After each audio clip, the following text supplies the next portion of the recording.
And we are back. My name is Mitchell Renz. Y'all are watching the Raiders Report, and coming up here today on our live show, we are waiting for the Klint Kubiak news to become officially official that he is going to be the next head coach of the Las Vegas Raiders. Now, let's face the facts here. We were here last Sunday when all of the news started dropping that Klint is expected to be the next Raiders head coach. Then, after the game yesterday, Super Bowl 60, where the Seahawks get the dub over the New England Patriots 29-13. Klint sitting there, he's looking, he's talking to, I forget what the reporter's name was, but he's like, hell yeah, I'm excited, and yeah, I'm going to the Raiders. I know that Klint confirmed it out of his mouth yesterday after the game on the broadcast that he is going to be the next head coach of the Las Vegas Raiders. But the reason why I am here today is for two reasons. One, y'all kicked my butt yesterday, and I got some hungover eyes. I know that for a fact. And when Kubiak said that, there was a part of me where I was like, man,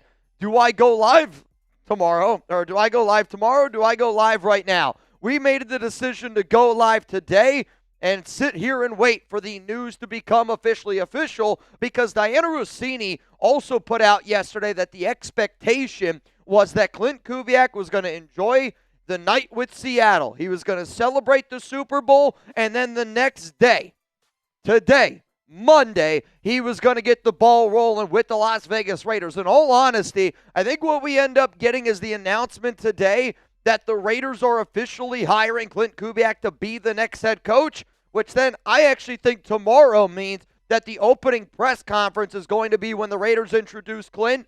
Could end up happening tomorrow. Maybe it ends up happening on Wednesday. But fill in the blank. The Raiders hiring Klint Kubiak means, what does it mean for the nation? And some people might, say, well, Mitch, do we want to give him, 24 hours to rest? Do we want to, wait a little bit? You can have that mentality, but I do also think that for the Raiders, this is obviously a very, very important situation. This is a very important offseason. We got to get the ball rolling as quickly as humanly possible, because you look at the other teams, the other 9 teams that hired coaches, they're already hiring OCs. They're already hiring offensive line coaches. They're already hiring all these other pieces. And if you're the Raiders and Klint, sure, we expect them to bring over an Andrew Janocko to be probably the new offensive coordinator. We expect them to bring over maybe a Rick Dennison to help out this ground game, get it going. And I did a video on some coaches that we could see come over here from Seattle. But also, I get it that he just won a Super Bowl. And I'm happy that he just won a Super Bowl. But now today, your job is the Las Vegas Raiders head coach.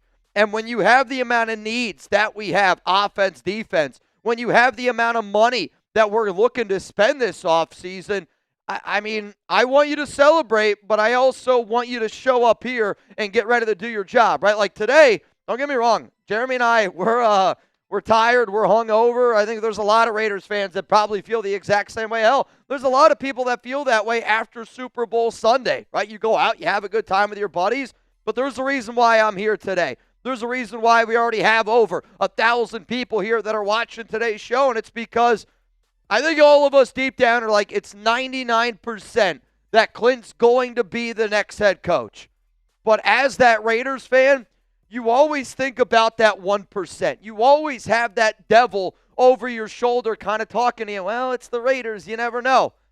When that news officially happens, I think it is the start to a perfect offseason. And it starts with Klint Kubiak, and it starts with Raider Nation. So, shout out to all of y'all for pulling up here today on the program. I see Pop Toes President Alex Christopher down there in the comments section. What up, Steph? Now we wait, bro. Now we wait. Have a Michelada from Elijah. I don't know. I'll tell you this, man. I woke up this morning. I needed an extra 30 minutes, which doesn't happen very often. I know the last night I said that I would be live an hour before I am right now. I woke up and I was a hurting guy, but there is nothing that's going to keep me away from the Raiders Report, and I hope that y'all know that. Let's go to Big Awk Brock. The way that today's show is going to go is I'm going to answer Super Chats. We're going to get to some news. We're going to get to some rumors that end up flowing in here, because literally right before I was getting ready to go live on this show, there was a report And report rumor is I don't believe it's from a credible source at all. There's a reason why this person doesn't really have a job anymore, but we're going to show you what that is because it's around Maxx Crosby. Sign Walker, a duo of him and Jeanty will kill. I really think that Walker's going to stay in Seattle. If I had to guess, because the Seahawks don't have too many needs and Zach Charbonnet's coming off an ACL, I'm going to be willing to bet that Seattle franchise tags Kenneth Walker for the price tag, get him on a one-year deal, get him to come back, and then he'll probably hit the open market after next season. To me, though, I agree that it is important to be able to find a good complementary back. The dude that I really like for the Raiders to try to bring in is maybe like a Tyler Algier, somebody who's done a good job being an RB2 to Bijan Robinson, knows his role, can play that physical ground game to essentially just give Jeanty that rest from time to time. Let me know down below. It's a big-time question here. Do you believe any of the Crosby rumors? Give me a yes, give me a no down below. And I say this because the Crosby trade rumors are coming out left and right. Now, I talked about Crosby this morning, and essentially what I talked about this morning was what Ian Rappaport had to say, and what Rappaport had to say is very much in line with like what I've been hearing, that there's a lot of smoke, but I don't really think it's good smoke, you know what I mean? Like, I think a lot of the things that we've been hearing around Crosby are everybody thinks that he's getting traded. Like Jay Glazer's report, I think it was kind of a BS report. Diana Rossini saying that she heard Maxx Crosby tell her that he wants to play for Mike Vrabel. When you actually listen to that entire report, I think that Diana's kind of stretching the truth there a little bit. Now, yesterday, Schefter went ahead and he said that he still believes that Maxx Crosby wants to be traded. And I'm seeing right now a lot of no's down there because Max then goes on NFL Network. He's on Colin, what is it, Chris Collinsworth. No, that's not it. Colin Cowherd. Holy shit, Mitch. I'll get it together sooner or later. And he's on Cowherd's show, and he's literally wearing a Raiders hat, like a beanie, a Raiders shirt, and I thought he did a really good job of essentially shutting down a lot of those rumors, but yet here we are again, and according to Jason La Canfora, what's really going on between the Raiders and Maxx Crosby and what comes next, my latest. So again, this is somebody where if you look at his Twitter, you're going to see that he's got a bunch of followers. He used to be an insider for CBS, and the reason why he lost his job is because he never got anything right. That's the God honest truth. I'm not sitting up here saying that La Canfora hasn't gotten a story right before he has, but there is a reason why he doesn't work for anybody credible anymore. It's because he throws out ridiculous things, and he said this today. The Las Vegas Raiders and star pass rusher Maxx Crosby are in a standoff, with Crosby refusing to play for the team again.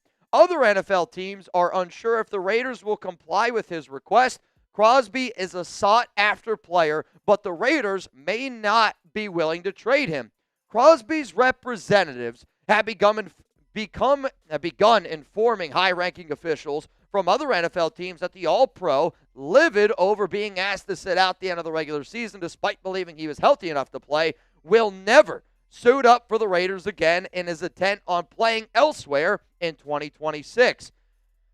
He told Raiders owner and future Hall of Fame quarterback Tom Brady he will never play for the Raiders again, and said one NFL general manager who have interest in trading for Crosby. That's a fact. He told them he'll retire before ever plays for them again. But I'm not sure there's actually going to trade him. Browns pass rusher Myles Garrett said the same thing last year. We all know how that ended up. Garrett got a massive new contract from the Browns. I want to say this right now. Jason La Canfora, you're full of freaking shit, man. There is no way that Maxx Crosby said any of that. And I will sit up here and I'll say there's no way that he did. I don't know whether or not he did, but there is no way Crosby said that to Tom Brady. There's just no chance. But like reports like that is why Jason La Canfora doesn't have a job anymore. I don't know what he's doing again. I don't know where he's writing. But there's like Sports Boom. Okay. Sports Boom for Jason La Canfora. Again, like I'm not saying that there's a 0% chance that Maxx Crosby's traded. It's the NFL, man. Anything can flip and happen. But when you look at the report from Ian Rappaport, I mean, that's also a very important thing that people got to look at, that apparently Maxx Crosby might not be 100% healthy until June. So what team is going to give up a Micah Parsons level trade for a guy that, let's face it, is right now not 100% healthy? But when I saw that article this morning, when I saw that statement, if I was Maxx Crosby, if I was a representative for Max, I would reach out to Jason La Canfora and I would give him a piece of my mind. Because for him to say that Crosby would rather retire than to play for the Raiders again, I'm sorry, I just simply don't believe it. I don't believe it. You can't make me believe it, because that's not how Crosby operates. Like, that's not how Max handles any of his business, and he would never do something like that. Like, I'm not saying he won't ask for a trade. I personally don't think that he will. But I know for a fact that Jason La Canfora is a big, old, fat liar. There's no chance in hell Maxx Crosby said that to Tom Brady. You can't. There's just no way that happened. But this is why you subscribe. You hit that subscribe button, you turn on those notifications. And again, if Max does end up getting dealt, I'll talk about it here on this show. We'll break down the entire trade, why it makes sense, maybe why it doesn't make sense. Because I'll sit up here and I can tell you 5 reasons why it does make sense for the Raiders to move on from Max. I can sit up here and give you 5 reasons why it doesn't make any sense for the Raiders to move on from Max. At the end of the day, nobody is above the shield, and if you get a Micah Parsons level trade, you're crazy to not think about it. But you're also crazy if you think Maxx Crosby walked into the room and looked at Tom Brady and said, I'm never going to play for this team and that I would rather retire. You're telling me Max is telling you that he'd rather retire than be a Raider. But you also said that he was upset that he didn't play in the final 2 games. When it looks like Jason La Canfora is talking, plug your nose, because it's going to smell like shit, because that's all that guy does is spew a bunch of bullshit. Now, if you believe me and you want to rock with me, shout out to all the real ones that pulled up in San Jose on Friday night. Man, I mean, it was absolutely positively packed to the brim. Really, really awesome event. We got 1,500 people here in the building right now, and I often get asked, Mitch, can we get some Raiders Report gear? Well, we're trying to do our best here to drop more and more Raiders Report gear, so if there's anybody out there, chatsports.com/RR shop, Raiders Report shop, RR shop. That link's going to be available to y'all down in the comments, down in the description. I do really like the t-shirts, right? But I will be an honest man.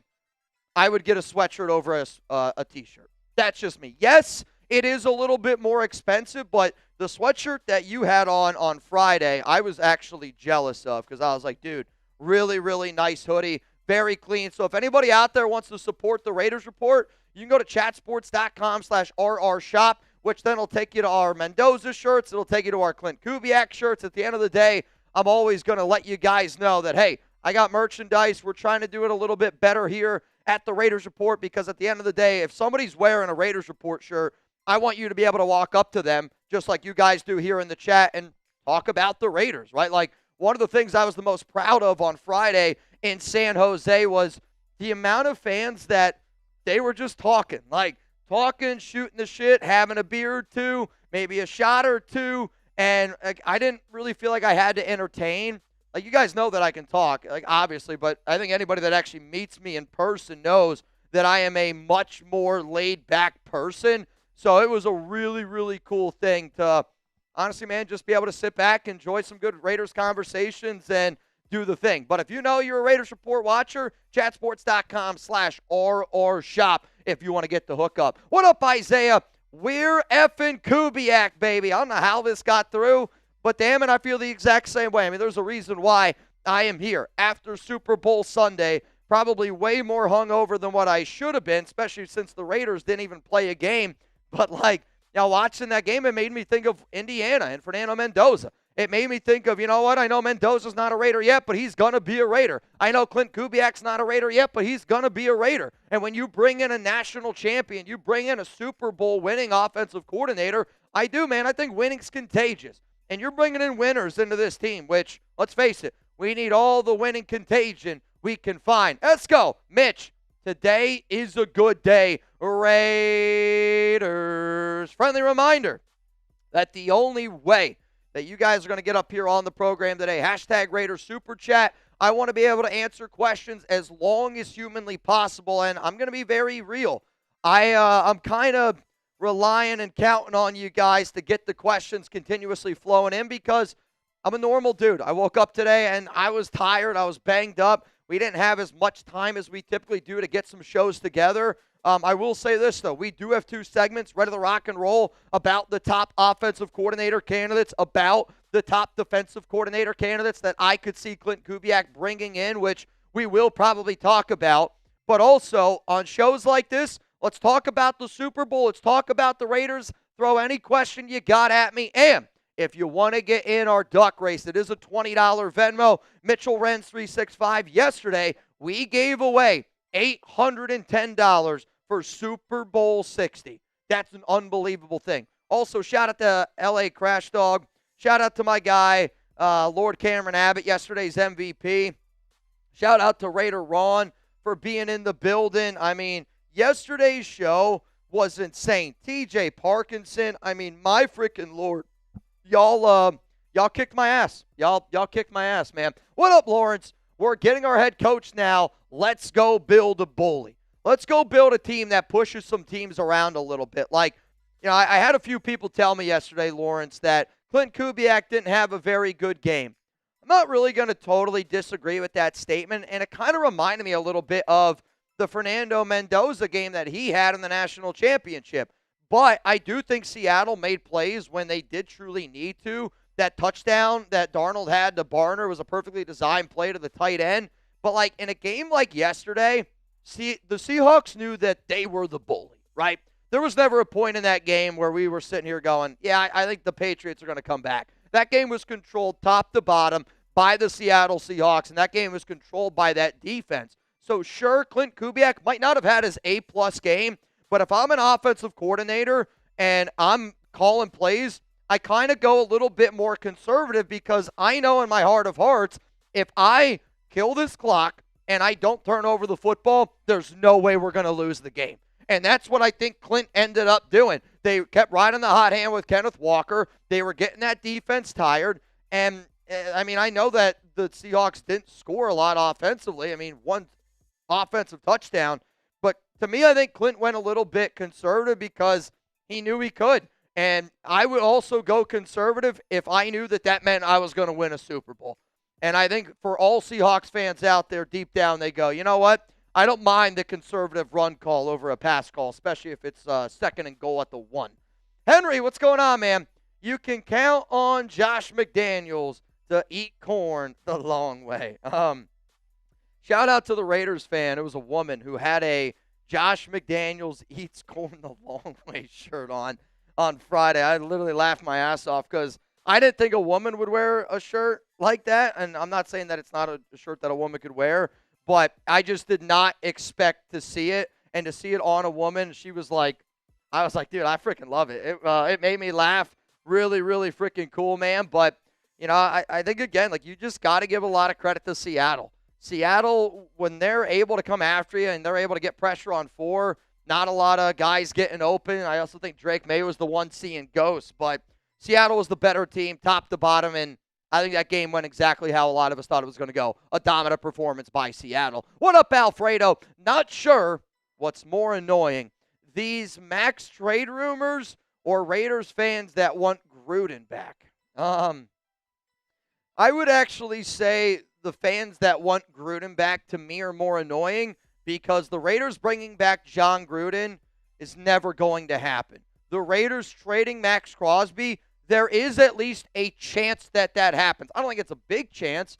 I really don't. I really do think that Maxx is going to be a Raider this upcoming season. Now, if they're bad again next season, I mean, anybody that watches the show, and I mean anybody that watches this show knows when the Raiders first extended Crosby, I sat here and I told everyone that when you look at this restructure, $38 million, $32 million from 2027 to 2029, $0 million guaranteed, that's kind of structured that way where if Maxx wants to get dealt, he can get dealt, and then he's going to sign a brand new contract with whatever team that ends up bringing him in. So the contract, you can always follow the money. And I think if a trade were to happen, it would happen next season for Crosby. But, I mean, I don't mind rumors, right? Like, I don't mind. I think rumors are really helpful. What I think are dumb is when you see a rumor from Jason La Canfora that says that Maxx Crosby told Tom Brady that he'd rather retire than play for the Raiders. I mean, like, that's just an idiotic statement by Jason La Canfora that not even he believes. Like if you had a source tell you that, I think you got to look yourself in the mirror and go, do I even talk about something as idiotic as that? Like, again, I'm not saying that I know how much Maxx Crosby has talked to Tom Brady, but I know for a fact that there's no way in hell Maxx Crosby said that. There's just no way. Cesar Lorenzo, Andrew Janocko, yes, I do believe is going to be the next offensive coordinator of the Las Vegas Raiders. Can you go to that player card? Also, Ian Rappaport, the Super Bowl champion Seahawks, will have their parade on Wednesday, beginning with a trophy celebration at Lumen Field at 10 a.m. Pacific time. That's followed by a parade along 4th Avenue in downtown Seattle. I actually think that means that Kubiak's going to get announced on Tuesday. I wonder if he gets announced on Tuesday, his press conference is Tuesday, then he goes to the Super Bowl, or do you think like he celebrates his Super Bowl parade and then afterwards with the Raiders? You think after? I mean, that's interesting because if you're the Raiders, you got to get the ball rolling right now. I mean, maybe he doesn't even go to the parade, but I feel like you should go to the parade. Like, I mean, as much like the Raider guy, I mean, is like, if you're the Raiders head coach, it's about business, but also you just won a Super Bowl. Like, you should enjoy those moments. We'll see. You said Andrew Janocko. Andrew Janocko, if you don't know who this is somebody that I have mentioned a few times on this program that I believe he follows Klint Kubiak to Las Vegas. Janocko right now is the quarterback coach for Seattle, but he was with Kubiak in Minnesota. He was with Kubiak in New Orleans, follows Kubiak to Seattle, and there was a report over the weekend from Jeremy Fowler that also indicated it sounded like Janocko was going to be following Kubiak to the silver and black. And again, you're hiring Klint to be the best version of himself. The guy that has helped him be the best version of himself, again, one of many guys, Andrew Janocko. He was also a quarterback at Pitt, and he's been coaching since 2011. This is going to be a name, I'm telling you right now, to keep in mind because he's coming, and he's going to be coming, which, speaking of some coaching changes, the Raiders over the weekend also made a ton, and I mean a ton, of coaching staff changes where right now, as it stands, I mean, from your coaching operations, you got your CVP of coaching operations, Matt Capurro, and then coaching analysis is Kenyon Clark. On the offensive side, you kept only 3 people, but raise your hand if you've heard me say you got to keep Luke Steckel, you got to be able to keep Dylan McCullough, so that's your running back coach, that's your tight end coach. The Raiders also kept Connor McQueen, who's an offensive quality control coach. And, again, not a lot of guys on offense because Kubiak's going to bring in his own guys. From defensive standpoint, you have an assistant defensive line coach, which makes me wonder, could they promote Kenyon Jackson, or are they going to try to bring in somebody else? Do you decide you keep Rob Leonard? That's going to make Maxx Crosby happy, one of the best in the game. Defensive assistant Rip Rowan, that's a good one. And I was also interested, they did decide to keep Joe Woods. Joe Woods has some connections with Kubiak back from some of their days a few years ago, but you can really tell there's not a lot of experience special teams. You got Darius Swinton from the strength and conditioning side. Head strength and conditioning coach A.J. Niebel, Deuce Gruden, and here's the important one, Rick Slate. He's the assistant head strength and conditioning coach, but Rick Slate, I would say out of all those names that I just mentioned, all the names, Rick Slate is by far the closest guy to Maxx Crosby. The guy that Max hangs out with, I'm not kidding you, on a 6, I mean, if he's there in the gym, he's working out with Rick. Rick and Max are tied at the hip, and I guarantee you this, them keeping Rick Slate does make Maxx Crosby happy. What up, Patrick Edwards? You're next up here on the Raiders Report. Mitch, I was 50-50 on Kubiak after watching him and hearing his excitement. I can't wait until Jeanty looks like Walker. We have our head coach, Raiders. I mean, dude, I know I wasn't the only one last night watching that game, and I felt like, you know, Darnold, I'm watching Mendoza. I felt like Kenneth Walker, I'm watching Jeanty. A.J. Barner, I'm watching a little Michael Mayer, a little Brock Bowers action. And And I know I'm not the only fan that felt like that. Watching, trying to figure out, like, could we use Jack Besh the way that they use Bobo? Like, could Trey Tucker be used in the same realm of, I don't know, like a Rashid Shaheed where he's a field stretcher, maybe more of a decoy than what we like to realize. But last night's game, I'm excited for Clint. And when Clint was asked afterward, like, are you going to take that job? He was fired up about it, and he was like, yeah, of course I'm going to go to Las Vegas. And I love that he said that because I felt like this entire offseason, people were like, that Raiders job is not any good. I don't know how you look at that Raiders job and say it's not a very good job with the salary cap, the draft picks, the number 1 overall pick. And for an offensive-minded head coach, I think it fits really well with what we got. But so many years in the past, we've been chasing a whale. We've been chasing a dragon of a Hall of Fame caliber coach that made their legacy elsewhere. And, I mean, that's the truth, right? You look at Josh McDaniels, made his legacy with New England. You look at Pete Carroll, made his legacy with Seattle. The reason why I have wanted a young, innovative, offensive-minded head coach is because I want somebody to make their legacy with us. And you think about Clinton, he's living, I don't want to say he's living in the shadow of his dad, Gary, kind of living in the shadow a little bit of his dad, Gary. And now he's finally going to get the opportunity to be the head coach of a football team. And when you get that shot, you want to make your legacy. And I wanted a coach that wants to make their legacy with the Raiders, not feel that the Raiders should be lucky to have them. And I felt like Pete Carroll felt like that. I think Josh McDaniels felt like that. And at the end of the day, man, I want somebody that wants to be a Raider. And the way that Clint answered it, I did. I think he wants to be a Raider. I know he wants to be a Raider. And I can't wait to see the news officially pop up on my screen that Klint Kubiak is officially the next head coach of the Las Vegas Raiders. It's why there's 1,800 people watching this show right now, because I know this. I ain't the only one who's excited. I can't wait. Darth said, bring back Bisaccia for special teams.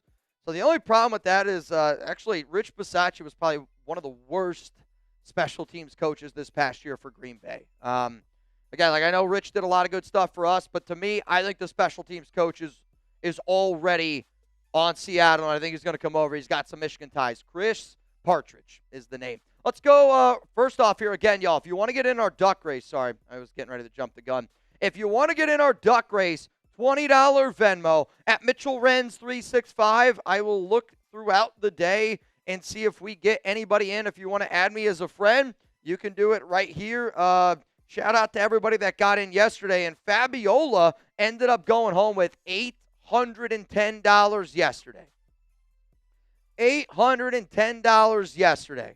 I am not going to say we're going to be able to give away $810 today, but what I do know is this. The more people that get in the 50-50 raffle, the more people that get in the duck race, the bigger the pot ends up getting. And after a whole weekend in California, I know one thing Raider fans like, a bigger pot.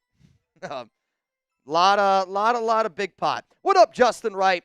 So are we certain that Clint, can you spell it? Every time I see the name spelled with a C, it's just like, it's a cringe, dude.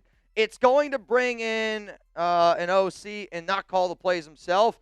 I mean, he's going to call the plays. Like, I was actually so surprised on how many people said this when I put out my Klint Kubiak OC candidates video. Like, I was amazed on how many people thought that he wasn't going to hire an OC. Like, when you look at the comments, every team has, oh, no, I don't know if I ever said, like, that. I guess I never thought that I had to say that the Raiders are going to bring in an OC, but yeah, I was surprised by how many people thought that the Raiders OC was going to call plays over Klint Kubiak. And I was surprised on how many people thought that the Raiders weren't going to bring in an OC because they had Klint Kubiak. Every team's going to bring in an OC. I believe it's going to be Andrew Janocko, the quarterback coach, based on reports, but I think I've been saying Andrew Janocko's name for the last 2 weeks on this channel. Not saying that he's going to be the guy, but saying if I were to bet on one name of who's going to be the next OC, I think confidently I could say that I was one of the first people to say Andrew Janocko. What up, Excavator? Who could we get at quarterback coach? So here's where it's going to get interesting. Let me go to, again, I did an entire show on some of the people that maybe the Raiders could potentially bring in. Again, you can go a multitude of different ways. Like, I'm looking at some of the coaches. I don't think it would be Jake Peetz, because I actually think that Peetz, you can go to him. So Peetz, I actually think it ends up becoming the next OC of Seattle. In my mind, I think the Raiders were picking between Peetz and Janocko to be the next OC. So I think they're going to go with Andrew Janocko. I think Jake Peetz is going to keep the job in Seattle, and I think that he's going to be your next offensive caller. Now, if you told me I can pick some of these people, I do think Jake Peetz is an interesting name from a quarterback coaching perspective. He was with the Raiders from 2015 to 2017 when Derek Carr really took that next step as being that great quarterback in 2015, 2016. He's got Nick Saban ties, worked underneath Sean McVay. This is the other name that I actually was looking for you to go to. Michael, is it Byrne? And I don't know these guys the same way that I do Raiders players, but he was a Saints coaching assistant in 2024 with Kubiak. He worked for PFF before joining Kubiak's offensive staff, and also he worked with Kubiak at Texas A&M from 2010 to 2011. So this is somebody that I do think the Raiders end up bringing into this room, but who knows? Maybe it's Derek Carr. Right? I talked about DC, and again, like, I would be really excited if Derek ended up coming back to the Raiders, but fans also have to realize that Derek would be more, he needs to be more of a coach than a player, because one of the top comments I saw on the video that I did was Derek's a better quarterback than Mendoza. He should start over Mendoza. And that statement alone is why you stay away from Derek Carr.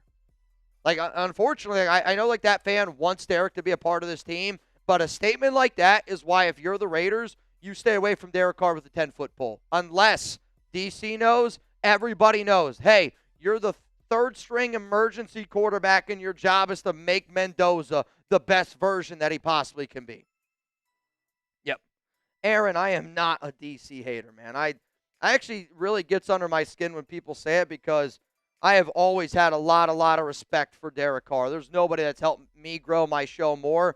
I just think, again, it's the way people think about Derek Carr. Derek Carr is a really good quarterback, but he's not this. He's not the greatest Raiders quarterback of all time, and I think a lot of people look at him as somebody like that. And I think if you're moving on and you're moving forward, you got to be able to move forward with Mendoza. Like, that's your guy. But because people have such a blind loyalty to DC, and you can't tell me they don't, people have such a blind loyalty to Derek, like, that makes me more nervous about bringing him in with Fernando Mendoza. What up, Stabler? 2 firsts, 2 seconds, and a Pro Bowler for Maxx. Never going to happen. And, one of the things that I talked about today on the video that I dropped this morning was, right now, Maxx Crosby, he had surgery. And Rappaport kind of said, like, that surgery is going to take 3 to 4 months. Maxx Crosby in a podcast said, like, he'll be good in June. You're not going to see an NFL team give up something like that type of capital for a guy who's coming off another injured season. He is, and he needed the surgery, clearly. And you're just not going to see this big of a blockbuster trade for somebody who is not going to be able to be 100% medically cleared from what it looks like until, May or June, which is going to be after the draft. So, like, I think if a Maxx trade happens, I actually wonder if it's going to happen after the 2026 NFL draft. Could it happen more for, like, getting prepared for 2027 and 2028? But let's just ask the question, because this is a hell of a question here. And, I know that nobody wants to trade Maxx Crosby, but if you were offered 2 firsts, 2 seconds, and a Pro Bowl caliber player for Maxx, would you do it? Give me a yes. Give me a no. What would you guys say to this? So for those of you that don't know, the Micah Parsons trade was 2 firsts and Kenny Clark. So essentially, you're not only getting 2 firsts and a Pro Bowl caliber player, you're getting an additional 2 second-round picks. I'm seeing a lot of no's down below. I see a yes, I would from Raider Dangerfield. Nope from user. J. Ross says no. Hell nah from Joe Hernandez. Curl's going to go with a no. I want to be very clear here. I would do this trade. And I think that the Raiders, if they were offered this type of compensation, they would do the trade also. It's not that I don't love Maxx, but nobody's above the shield. 2 firsts, 2 seconds, and a Pro Bowler for Maxx Crosby. I know it would sting really, really bad, but this is a deal that if you're an organization trying to build for the future, you don't turn that down. And I mean, but like, that's why it's a win-win, because you get a lot, and yeah, you got to give up 98. Nobody wants to give up 98, but this is enough where I personally would do it. So I love the fact that people are saying yes. I love the fact that people are saying no. You don't got to come at me. I love the fact that we can just have normal Raiders conversations here because, like everything has a price tag. This is that's a win for Raider Nation in my book. What up, Rich Wolf? What up, what up, what up?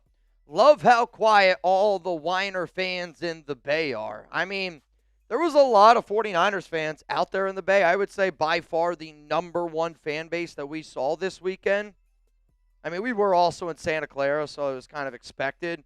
But I would say 49ers fans were probably the most fans that we saw. Then I'd probably say Raiders fans. And then Seahawks and Patriots kind of filtered in throughout. But I would say by far the top two fan bases we saw were 49ers and Raiders this weekend. I mean, I personally would say so. Reminder, y'all, if anybody out there wants to get their hands on some Raiders Report merch, we got it for you. Chatsports.com/RR shop. If you're like, what's the RR stand for? Come on, you're better than that. Raiders Report is how you can get your hands on it, whether you want a t-shirt, whether you want a hoodie. This also will take you to the link where you can also see our Mendoza, and you can also see our We're Kubiak shirts being available.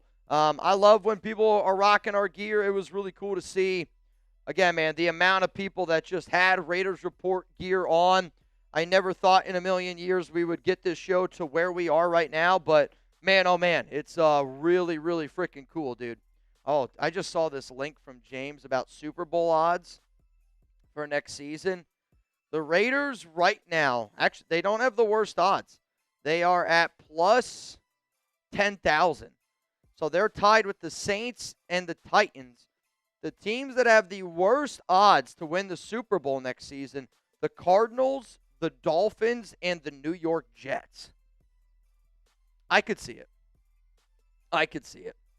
Though, I mean, having the Raiders be down there with the Browns and the Saints and the Titans, I don't know. Which one? I'm excited for 2K as head coach, but why is he so special? So 2K, so that's literally Clint. I kind of like that, actually. 2K? I mean, probably. I'll tell you what, Hector, this is kind of an interesting nickname. I don't mind this one at all. I don't mind this one at all. Oh, wait, this is interesting. So according to a report on the Seahawks' upcoming OC search, my sense is there's a strong possibility that they promote from within. And I wouldn't expect very many assistants to leave McDonald's staff to join Kubiak in Las Vegas. This is somebody who covers the Seattle Seahawks. His name is Brady Henderson. He covers the Seahawks for ESPN. I think that what that honestly means is that they're going to promote Jake Peetz from within, and I think Andrew Janoka will end up following Clint. In terms of what makes him so special, again, like, it's not always about what just makes a guy special. It's also about the fit. And I think what Klint Kubiak does really, really well is already kind of the benchmark for some of the players that we have.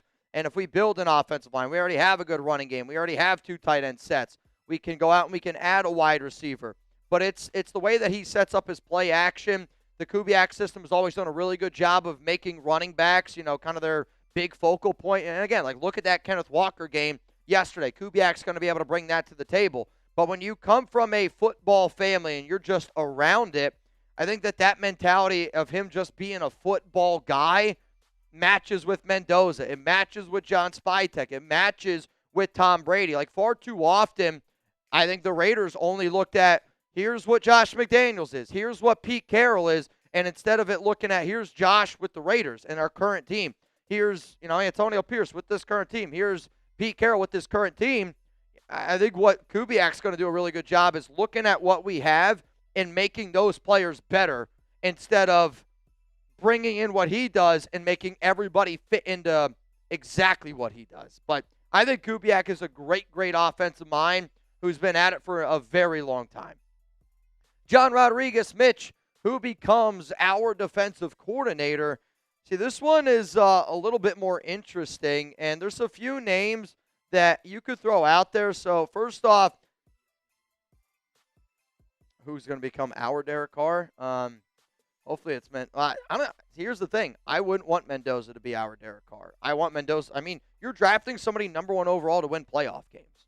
Again, Derek had an unbelievable career. He's the all-time leader in passing yards, all-time leader in passing touchdowns, all-time leader in games started, but nobody would want Fernando Mendoza to have a career like Derek Carr. And if you said yes, you're lying. Because, again, you're drafting Mendoza number 1 overall to frickin' win playoff games. In terms of who could become our defensive coordinator, I think Carl Scott is a very intriguing name, the defensive backs coach from Seattle. That's going to be somebody that I'll keep in mind. I mean, honestly, I wonder if Aiden Dirty, the DC from Seattle, comes on over, because he'll be the one that can call plays. He doesn't call plays right now. Jim Schwartz would be fun. We do actually have an entire show ready to rock for all of y'all when the news does officially become official. But, I mean, I got a bunch of names on here. I actually think I have 1, 2, 3, 4, 5, 6, 7, 8, 9, 10, 11, 12. M's in my bank account. In my bank account. In my bank account. I got 1, 2, 3, 4, 5, 6, 7, 8, 9, 10, 11, 12. DC's in my show.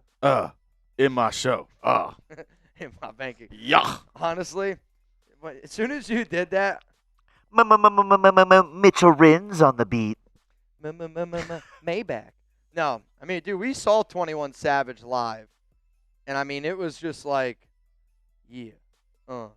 He just, like, walk around the stage, grab his dick a few times, and be like, 21, 21. I mean, it was an interesting performance. I'll say that. What up, Ryan James? After seeing 5 of 5 field goals by Seattle made me think of Carlson for a while. He was one of the best kickers in the league, but the last couple of years he's been inconsistent. Does he bounce back, or is he washed? I mean, you're hoping that he bounces back, right? He is a free agent. So I think it's going to be what's hard about the NFL is I don't know if it's going to be as easy for the Raiders to replace Daniel Carlson.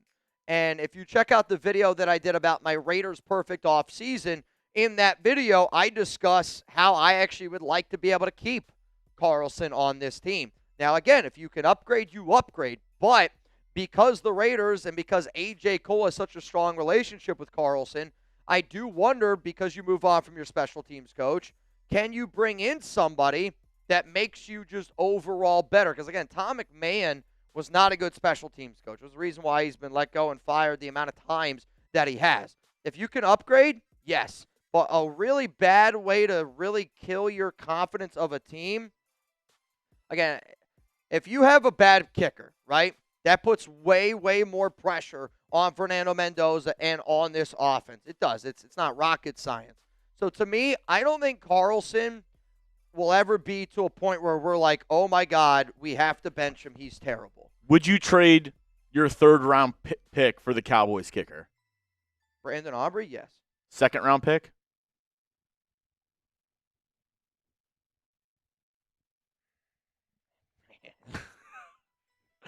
I'm just going to go no. Oh. I know the tides have shifted. I mean, Brandon Aubrey he's the best kicker in football. When you're able to bang him through that far, I mean, it really, really opens it up inside for you. the dome. I would give up a third because we also have 3 fourth-round picks.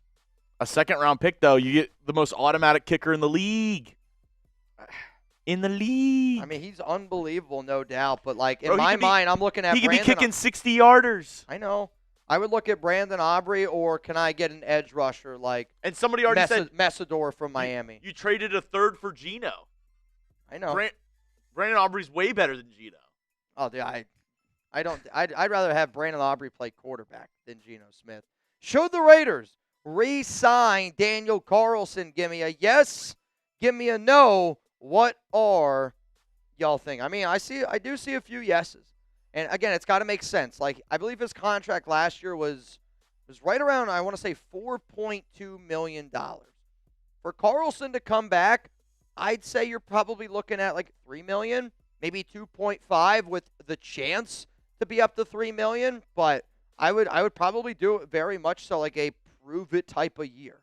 Because there will be some teams out there that'll call about Carlson and he might get another opportunity elsewhere, but also at the exact same time, him and AJ Cole they're like ears, like they are tied together. And I do think that Cole could really try to convince the Raiders to bring back Daniel Carlson. But we also are going to get a new long snapper because they're moving on from Jacob Bobenmoyer. Yeah, Bobenmoyer. Though he was a Patriot, so I'm sure some people won't mind. I see a few people getting in the duck race, and when I say a few people, it looks like it's just one person as it stands right now, and that person, his first name is Chris. Chris Cog, you in. So if anybody wants to join Chris in this duck race, please make sure you get in. Mitchell Renz, 365. What up, Muerte? Sending in the good vibes. Muerte, man, shout out to you. I had a Raiders fan come up to me. He had a Raiders tattoo also on his arm. It was pretty cool to see the amount of Raiders tattoos on Friday night. Shout out to Muerte. Darian, Mitch, hypothetically, which team's picks would you rather have? The Cowboys 2 first or the Rams 2 first? And who would you be targeting? Well, I honestly, I'm literally just going to have to go look to see where they are. I would say I'm actually probably more inclined. We'll see. The Rams, they technically have the pick from Atlanta. And I don't think that it would be that pick. Like, if I'm the Rams, I'm going to try to keep the higher pick of the two. Well, it would be this year and next year. So it would be. So the Rams are. They have pick 13, and they also have pick 29 this year. The Cowboys are at 12. So. And, well, their other first round pick. It's not this year, is it? No. They only have one this year. They have them next year. So I guess just based on that, I'll take the Cowboys because the Cowboys pick at number 12. I will also say that I believe who has a better chance of being worse next season, the Cowboys or the Rams. I think the Cowboys have a better chance of being worse than the Rams do. So for that reason, I would take the Cowboys 2 first-round picks this year and next year. Lovato Dog, appreciate the question, though. Why not DC start and sit and develop Mendoza for 1 to 2 years? Because I don't think Derek Carr is better than Fernando Mendoza right now. And I think the thing that people really got to realize is when you sit out from football for an entire year, it's really hard to be able to bounce back and get it going. Also, I don't think you're drafting Mendoza number 1 overall to let him sit for 1 to 2 years. And I also think by bringing in Derek Carr, you're settling for mediocrity. And like I think for me, I would rather Mendoza learn and get better and kind of roll through the punches there a little bit instead of bringing in Derek. But like I said it before, if you're going to bring in Derek Carr, it's got to be on a cheap contract. Like it's got to be a $5 million type of deal. Like I don't think it can be anything more than that. But the other reason, though, why you can't bring in Derek Carr, unfortunately, Lovato, is because people think like this. And I know that people really, truly love Derek Carr, but again, like you got to have all your eggs in Mendoza's basket. And if Carr wants to come in and be supportive, like that's his role. You can't bring in Carr and have him think that he can play. Like it's got to be a coaching role because again, your investment is Mendoza. Your investment should not be in Derek Carr. Should Mendoza start right away for the Las Vegas Raiders? Start or sit? What do you guys think? What do you guys think? See, I actually, I'll be real. Right now, I say start, and I say start because I am confident that the Raiders are going to be able to build an offensive line. I am confident that, it's going to go the way that we're hoping it goes this offseason. The only way that I will say sit is if the Raiders look at us again and they go, we addressed your offensive line needs. We got Alex Kappa, right? Like that's concerning to me. I'm not going to throw out Mendoza with the offensive line that we had last season. And I don't see how you're an organization, if you know you're going to draft Mendoza number 1 overall, I don't know how you don't go balls to the wall trying to do everything in your power to make sure that your offensive line is solidified. So, again, I'm going to say start because I think that the situation is going to be right. If you told me right now that Alex Kappa is going to be a starting offensive lineman for the Raiders this upcoming season, I might actually say sit and let him learn. But I just don't see how that happens for the Raiders. Knock on wood. Don't want to jinx it. Jay Cueto, if we are going to trade Maxx, which teams would be the most desperate to get him? My personal guess would be either Dallas or Detroit. I mean, here's the thing, dude. 31 teams are going to be interested in Maxx Crosby. Now, I don't think that you trade him to an in-division rival. You're not going to trade him to Denver, Kansas City. I mean, the Texans, they're already stacked. They got to figure out how to pay Will Anderson. I would say that the Lions and the Bears would be 2 teams that you should absolutely keep in mind. I think the 49ers might be a team that could be getting a little bit desperate because they just saw, the Rams win a Super Bowl. They just saw the Seattle win a Super Bowl. Kyle Shanahan's way too good of a coach, I think, to not have a ring. I saw our guy from the 49ers, Chase Sr., tweet that out, and I agree. He's way too good to not have a ring. You got to look at teams that are trying to get over the hump, like the Buffalo Bills. If I was Buffalo, I would consider it, right? Your team has not been able to get over that hump. Maybe Baltimore. Maybe Baltimore tries to go out there and do it. But the Cowboys would also be a very interesting team. And that's, I'm not saying Maxx is a Cowboys guy, but Maxx grew up, and he's, from this area, and he's got a lot of family members down here. So, family's everything for a lot of these people, and I think Dallas would be interesting. There's no doubt Dallas would be interesting. What's up, Justine? I like killing it. All right, I like it. We got to meet Justine. Yeah, I was gonna say Justine came up to me a couple times during the event. We were able to chop it up. Amazing woman. She was so sweet, so nice to me. It was really nice meeting you, Justine. Just wanted to come on and say that you were awesome at the event. Shout out to everybody who was at that event on Friday. Unbelievable. I mean, I think if we go back, we got to do another event in San Jose. San Jose was killing it. San Jose showed up and showed out. But, I mean, at the same time, I would love to be able to go to other cities. If I had to ask y'all right now, what should be the next city that we do a Raiders Report meetup in? What would you pick? What would you pick? Let me know down below. If you had to pick a Raiders Report meetup, which city would you go with? But selfishly, I kind of want to check out San Diego because I've never been there. San Diego's beautiful. See, selfishly, I would want to go to L.A. because I've never been to L.A., and I've heard some pretty crazy Raiders party stories from Los Angeles. I know there's a lot. I was told there's a lot of Raider fans near the San Diego area. I mean, just all along the California coast. There was one time my dad and I, we were going to go to Denver, and I heard there's actually a lot of Raiders fans in Denver, so I always thought that would be pretty cool. In enemy territory? In enemy territory, throwing it down. Might be hard finding I guess if they had a Raider bar there or something, but I'm sure there's something. There's a Raider bar, I feel like, in every city. San Diego from Esco, Phoenix, Arizona, Portland. LA is so vague from Joey. Fair enough. Oakland from Jay Smith. See, I've already done events in Oakland, so I'm like, do I? Esco saying San Diego. Denver, Sacktown, Oxnard, California. Another selfish one for me, just because I want to go, Lake Tahoe. That's in between that's on the border of California and Nevada. Yeah. I mean, Lake Tahoe we'll just turn it into cities that you and I want to go to. Yeah, we're Berlin, France. Honolulu Raiders Report meetup. Crazy. Waikiki.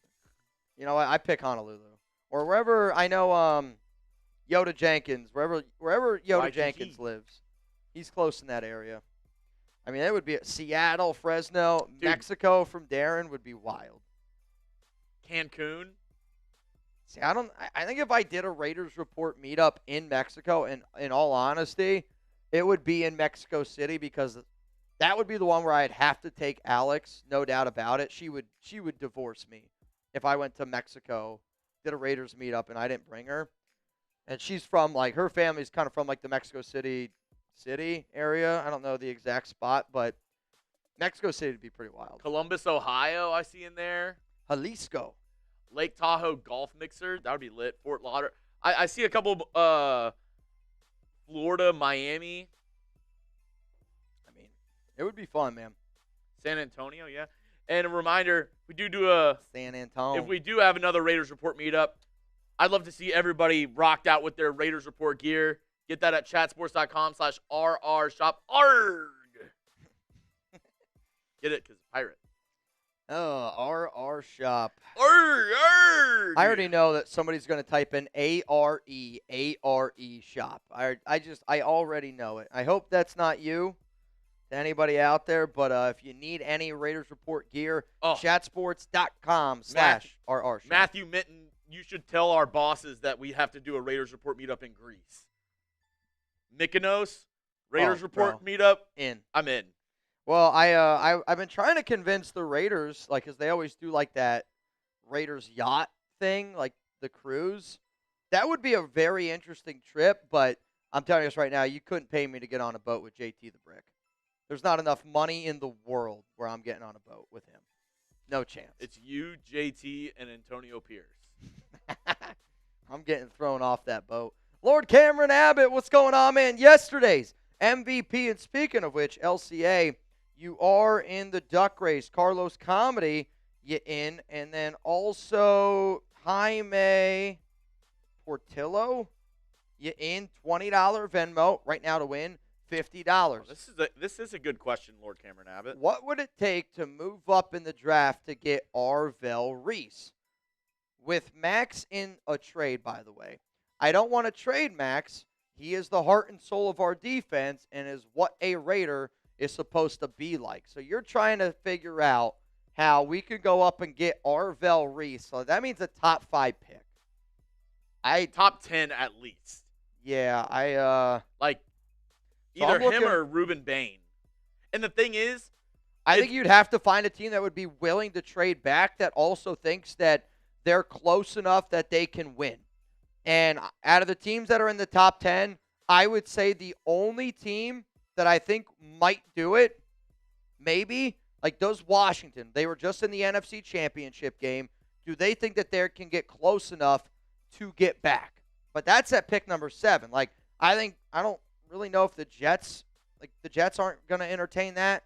I don't think Arizona is going to entertain that.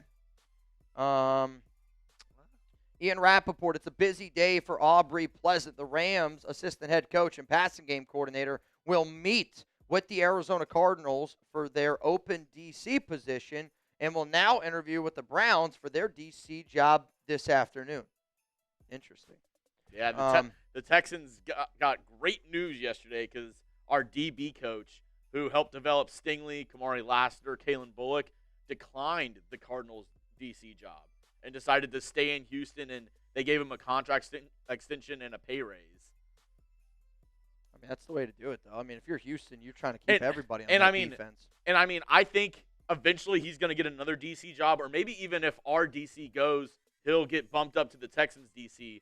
But I think he saw that Cardinals defense and was like, I don't know, Jim. I mean, again, though, back to your question here, LCA. The Jets, they're not close enough to win. Arizona, they're not ready to win right now. Tennessee's not going to do it. The Giants already have plenty, I think, of edge rush talent. The Browns, I mean, dude, Myles Garrett and Maxx Crosby would be insane. But I honestly think the only team in that top 10 would be Washington. And then, honestly, I think the other team would be the Chiefs. But you're not trading Maxx Crosby to the Chiefs. So, and I think if you were to trade Max to any of those teams, you're not getting multiple firsts. Like, I would say it'd probably be Maxx Crosby from the first. It'd probably be pick number 7 from Washington.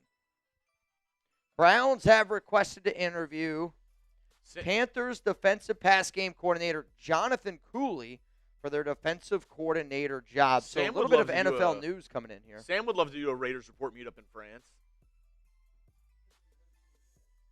I mean, I'll say this. I bet you I honestly confidently believe if we did a Raiders Report meetup, huh? We. If we did a Raiders Report meetup in any city, I think people would show. Now, obviously, what's the extent? If we did a Raiders Report meetup in France, Mykonos. If we did a Raiders Report meetup in France, more or less than 25 people. Qatar? Raiders Report meetup, Moscow. I'm not going to Russia, dude. Welcome to the Raiders Report. Would you like to enter? Why for yes and no?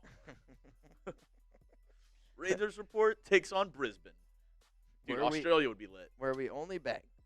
Sway, season is done. That's a down under bang. Time to get to work. This offseason is going to be fun. Raiders.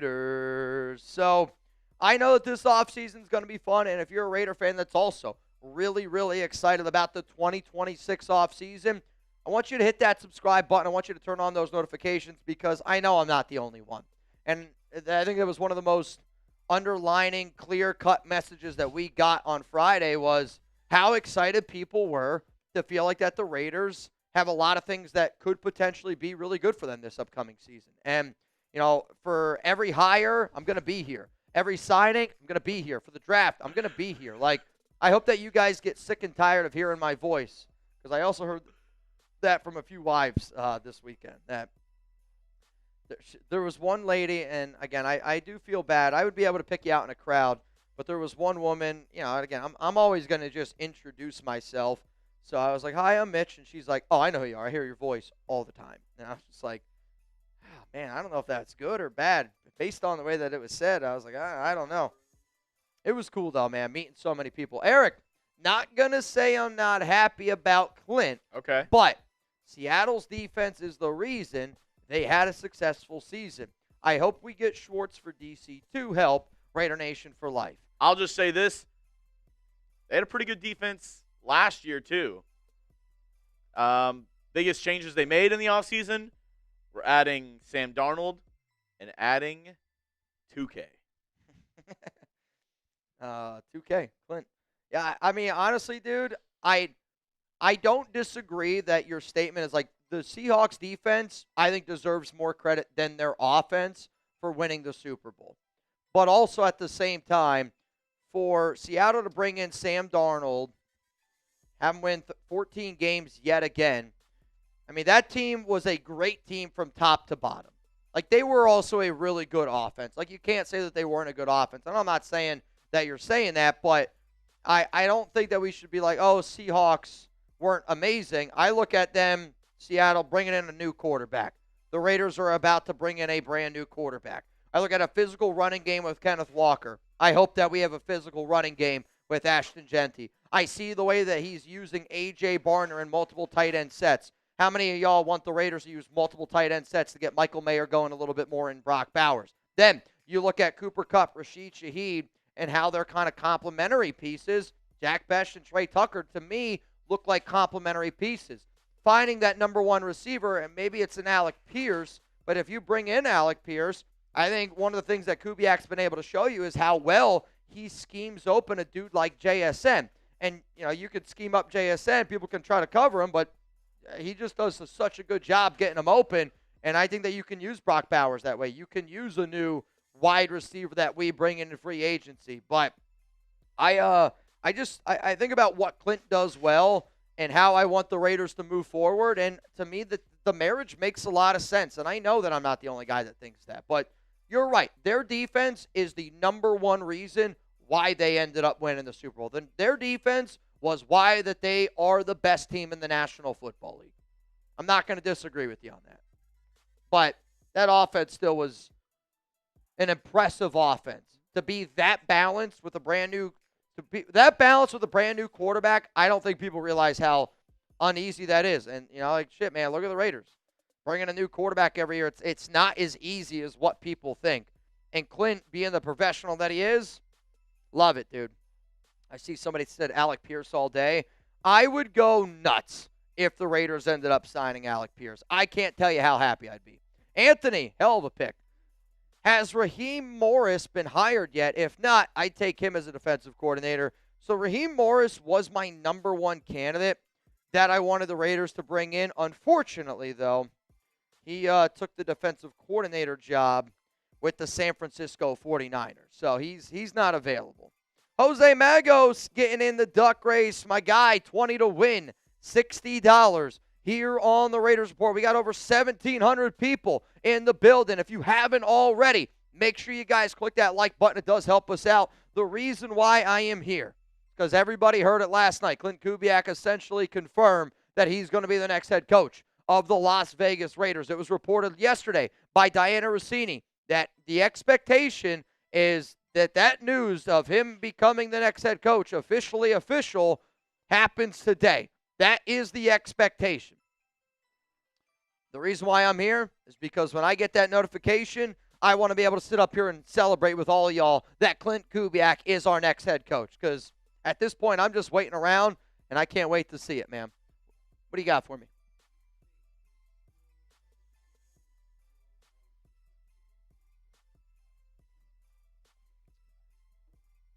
I mean, if there's a team that could do it, it's probably the Raiders.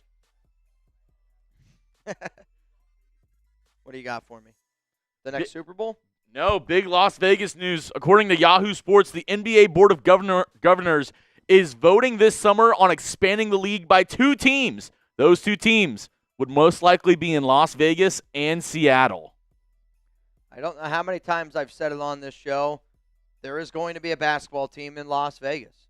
LeBron James is going to be one of the owners. And don't be shocked if everybody in Las Vegas, they're trying to build something like the Dodgers did with all these famous athletes that's got a lot of deep pockets. And I think you're going to see LeBron James also be a partial owner of the Raiders with Mark Davis. I don't know how many times I've said that on this show, but there will be a basketball team in Las Vegas. I'm telling you right now. That leaves this question. Would you root for a LV basketball team? I lot of people. I probably would. I know a lot of people are already taken for. A lot of people are like, I'm a Lakers fan. I'm a Warriors fan. I'm a Kings fan.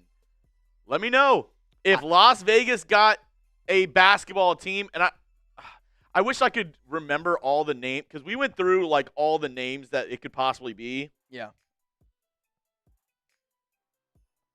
I mean, here's the thing. I actually think if they bring in LeBron, I actually think that hurts them because there's not many people that like LeBron. Like a lot of LeBron haters. Well, if you're a Lakers fan, I know that there's not, but I also know that a lot of people do like LeBron. I'm seeing a lot of no's. I'm seeing a lot of no's. I mean, I would be tempted if I ever were to do a basketball channel. No, I don't think anybody should watch it. Like we just get the next Super Bowl logo.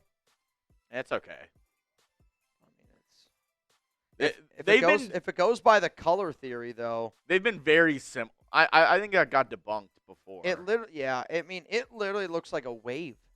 Yeah, it's supposed to be like surfer, SoFi. It's in LA. I gotcha. Yeah, a lot of people are saying no. Dude, it would be wild. Us Laker fans are mixed on LeBron. Yeah, I don't blame y'all. Marlon, Magic Johnson should own Raiders ownership. I think that there will be. Everybody's saying no, but imagine they're really good their first year. Yeah, I'm telling you this. It would be fun to do watch parties for a basketball team in Las Vegas. I'd be interested. What up, Stabler? Sign Carr to a 1-week contract so he can retire a Raider. Then, if he wants to stay on as a special offensive assistant, okay, but nothing else. See, here's the thing, though. He's still under contract rights with New Orleans. Yeah. So if I'm Derek Carr, I mean, what I'm honestly going to try to do is, he should try to be a starter somewhere. And because quarterback scarcity is the way that it is this offseason, Mendoza's clearly the top quarterback in the draft. Outside of Mendoza, though, does a quarterback get drafted in round 1? I don't know. Like, legitimately, I don't know if Ty Simpson goes in round 1. I don't know if Trinidad Chambliss goes in round 1. Yeah. I don't know if there will be another quarterback that goes round 1. Then you go to free agency. Daniel Jones got to pop the Achilles. I think clearly the top QB on the open market. It looks like Kirk Cousins is going to be released, but that's an older Kirk Cousins. Like, Kirk Cousins or Derek Carr, you could make the argument there. Malik Willis, he's going to be getting a bag. But if you're Derek, I mean, you have the opportunity to go start, you go start somewhere because you're going to get paid more. But again, if DC's willing to join as an assistant, I do think that type of role makes sense. But bringing him in as a backup quarterback, that does scare me. Like, again, I don't mind the idea, but it's got to be very, very clear in his contract, like, hey, you're not going to play. Because if people think that he can play, if Mendoza goes out there and he plays one bad game, there will be Raiders fans that say, bench Mendoza, put in Derek Carr. And because there's those types of fans out there that exist, one runs a YouTube show, right? Like, that's the number one reason why you can't bring in Derek. But we'll see. It's going to be fun, man, if they do. John, come to Fresno. You know, Fresno would be fun. Maybe if Derek Carr does officially sign with the Raiders, that'll be if Derek, I'll make you a deal, John. We will do a deal for Fresno if Derek Carr rejoins the Raiders, because we'll go live for that show. We'd probably be live for 4 hours. And if we can get, I don't know how many bangs it would be a ton of bangs, though. A party in Fresno would be something. It would be very, very interesting. Very interesting.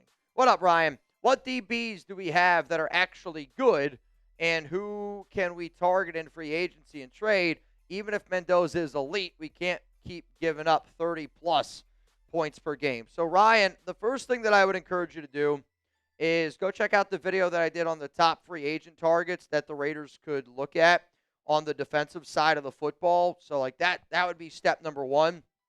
And, again, like, there's a lot of different ways that you can go through. In terms of what players do we have in our secondary right now, like, I like Isaiah Paul-Amal and I like Jeremy Chin. But you have to allow Paul-Amal to play strong safety, box safety. If you put him at free safety, you're just going to honestly ruin him. And I think you really saw that happen this past season that, you know, I mean, he was trending in the right direction, getting better and better and better, but because you're not using him the right way, unfortunately, he looked the way that he did. In terms of players that I would potentially target, I would like to bring back Eric Stokes. I think that move, honestly, would make tons of sense for this organization. In the secondary, I'm looking right now, like for safeties, I have written down Kobe Bryant could be an interesting name. Brian Cook, he played for the Chiefs this past season. The number one guy, though, I would love to get for a free safety is Jalen Hawkins. He just played for the Patriots in the Super Bowl, but he's a true center fielder. He's a true guy that can help you in the secondary from top to bottom. From a cornerback standpoint, the names that I have on here are Alante Taylor. I have Tariq Woolen, and then Jamel Dean were the top three cornerback names. But I would try to bring back Eric Stokes because I don't have a lot of confidence into Cameron Richardson. I mean, I don't think that we have a true cover DB in our secondary right now. Darian Porter's got some upside, no doubt about it. Darian Porter's got some upside, but there's still very much unknowns. All right, this is interesting. Rappaport says, after a 5-year hiatus, oh my goodness, Adam Gase is back in the NFL. Where's he at? With our division rival, the Chargers. As the OC?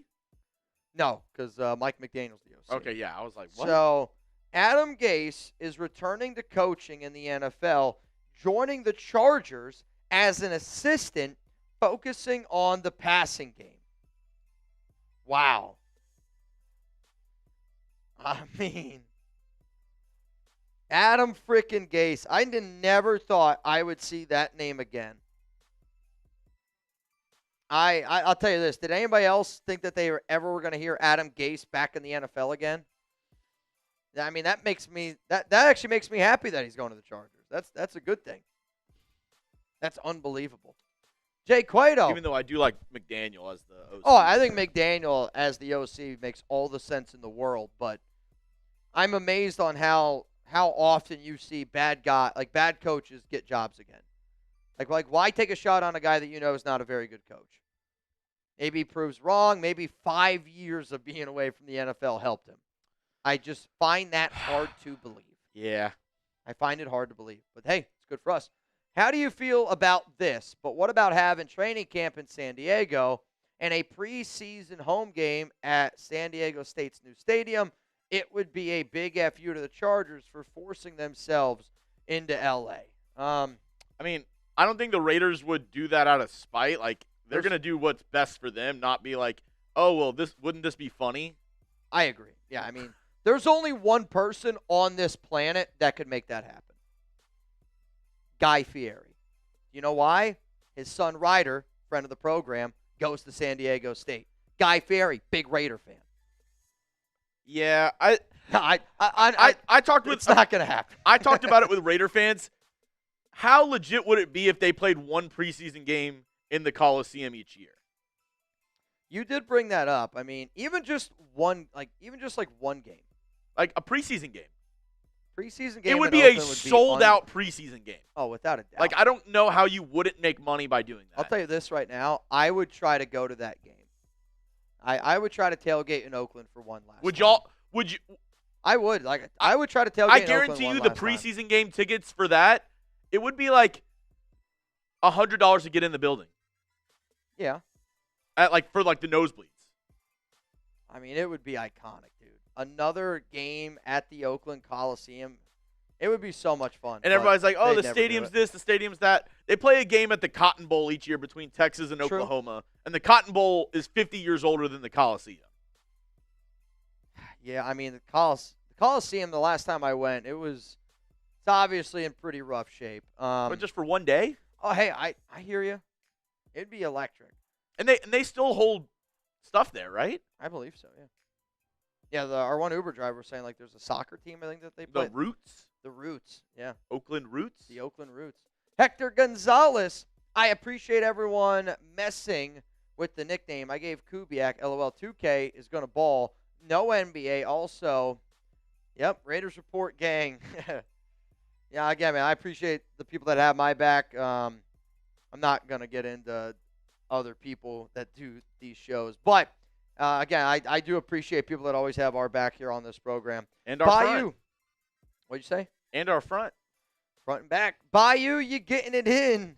Drake Jungers also getting it in. As it stands right now, $20 Venmo. Chance to win, $90 here on the Raiders Report. What up, Seabass?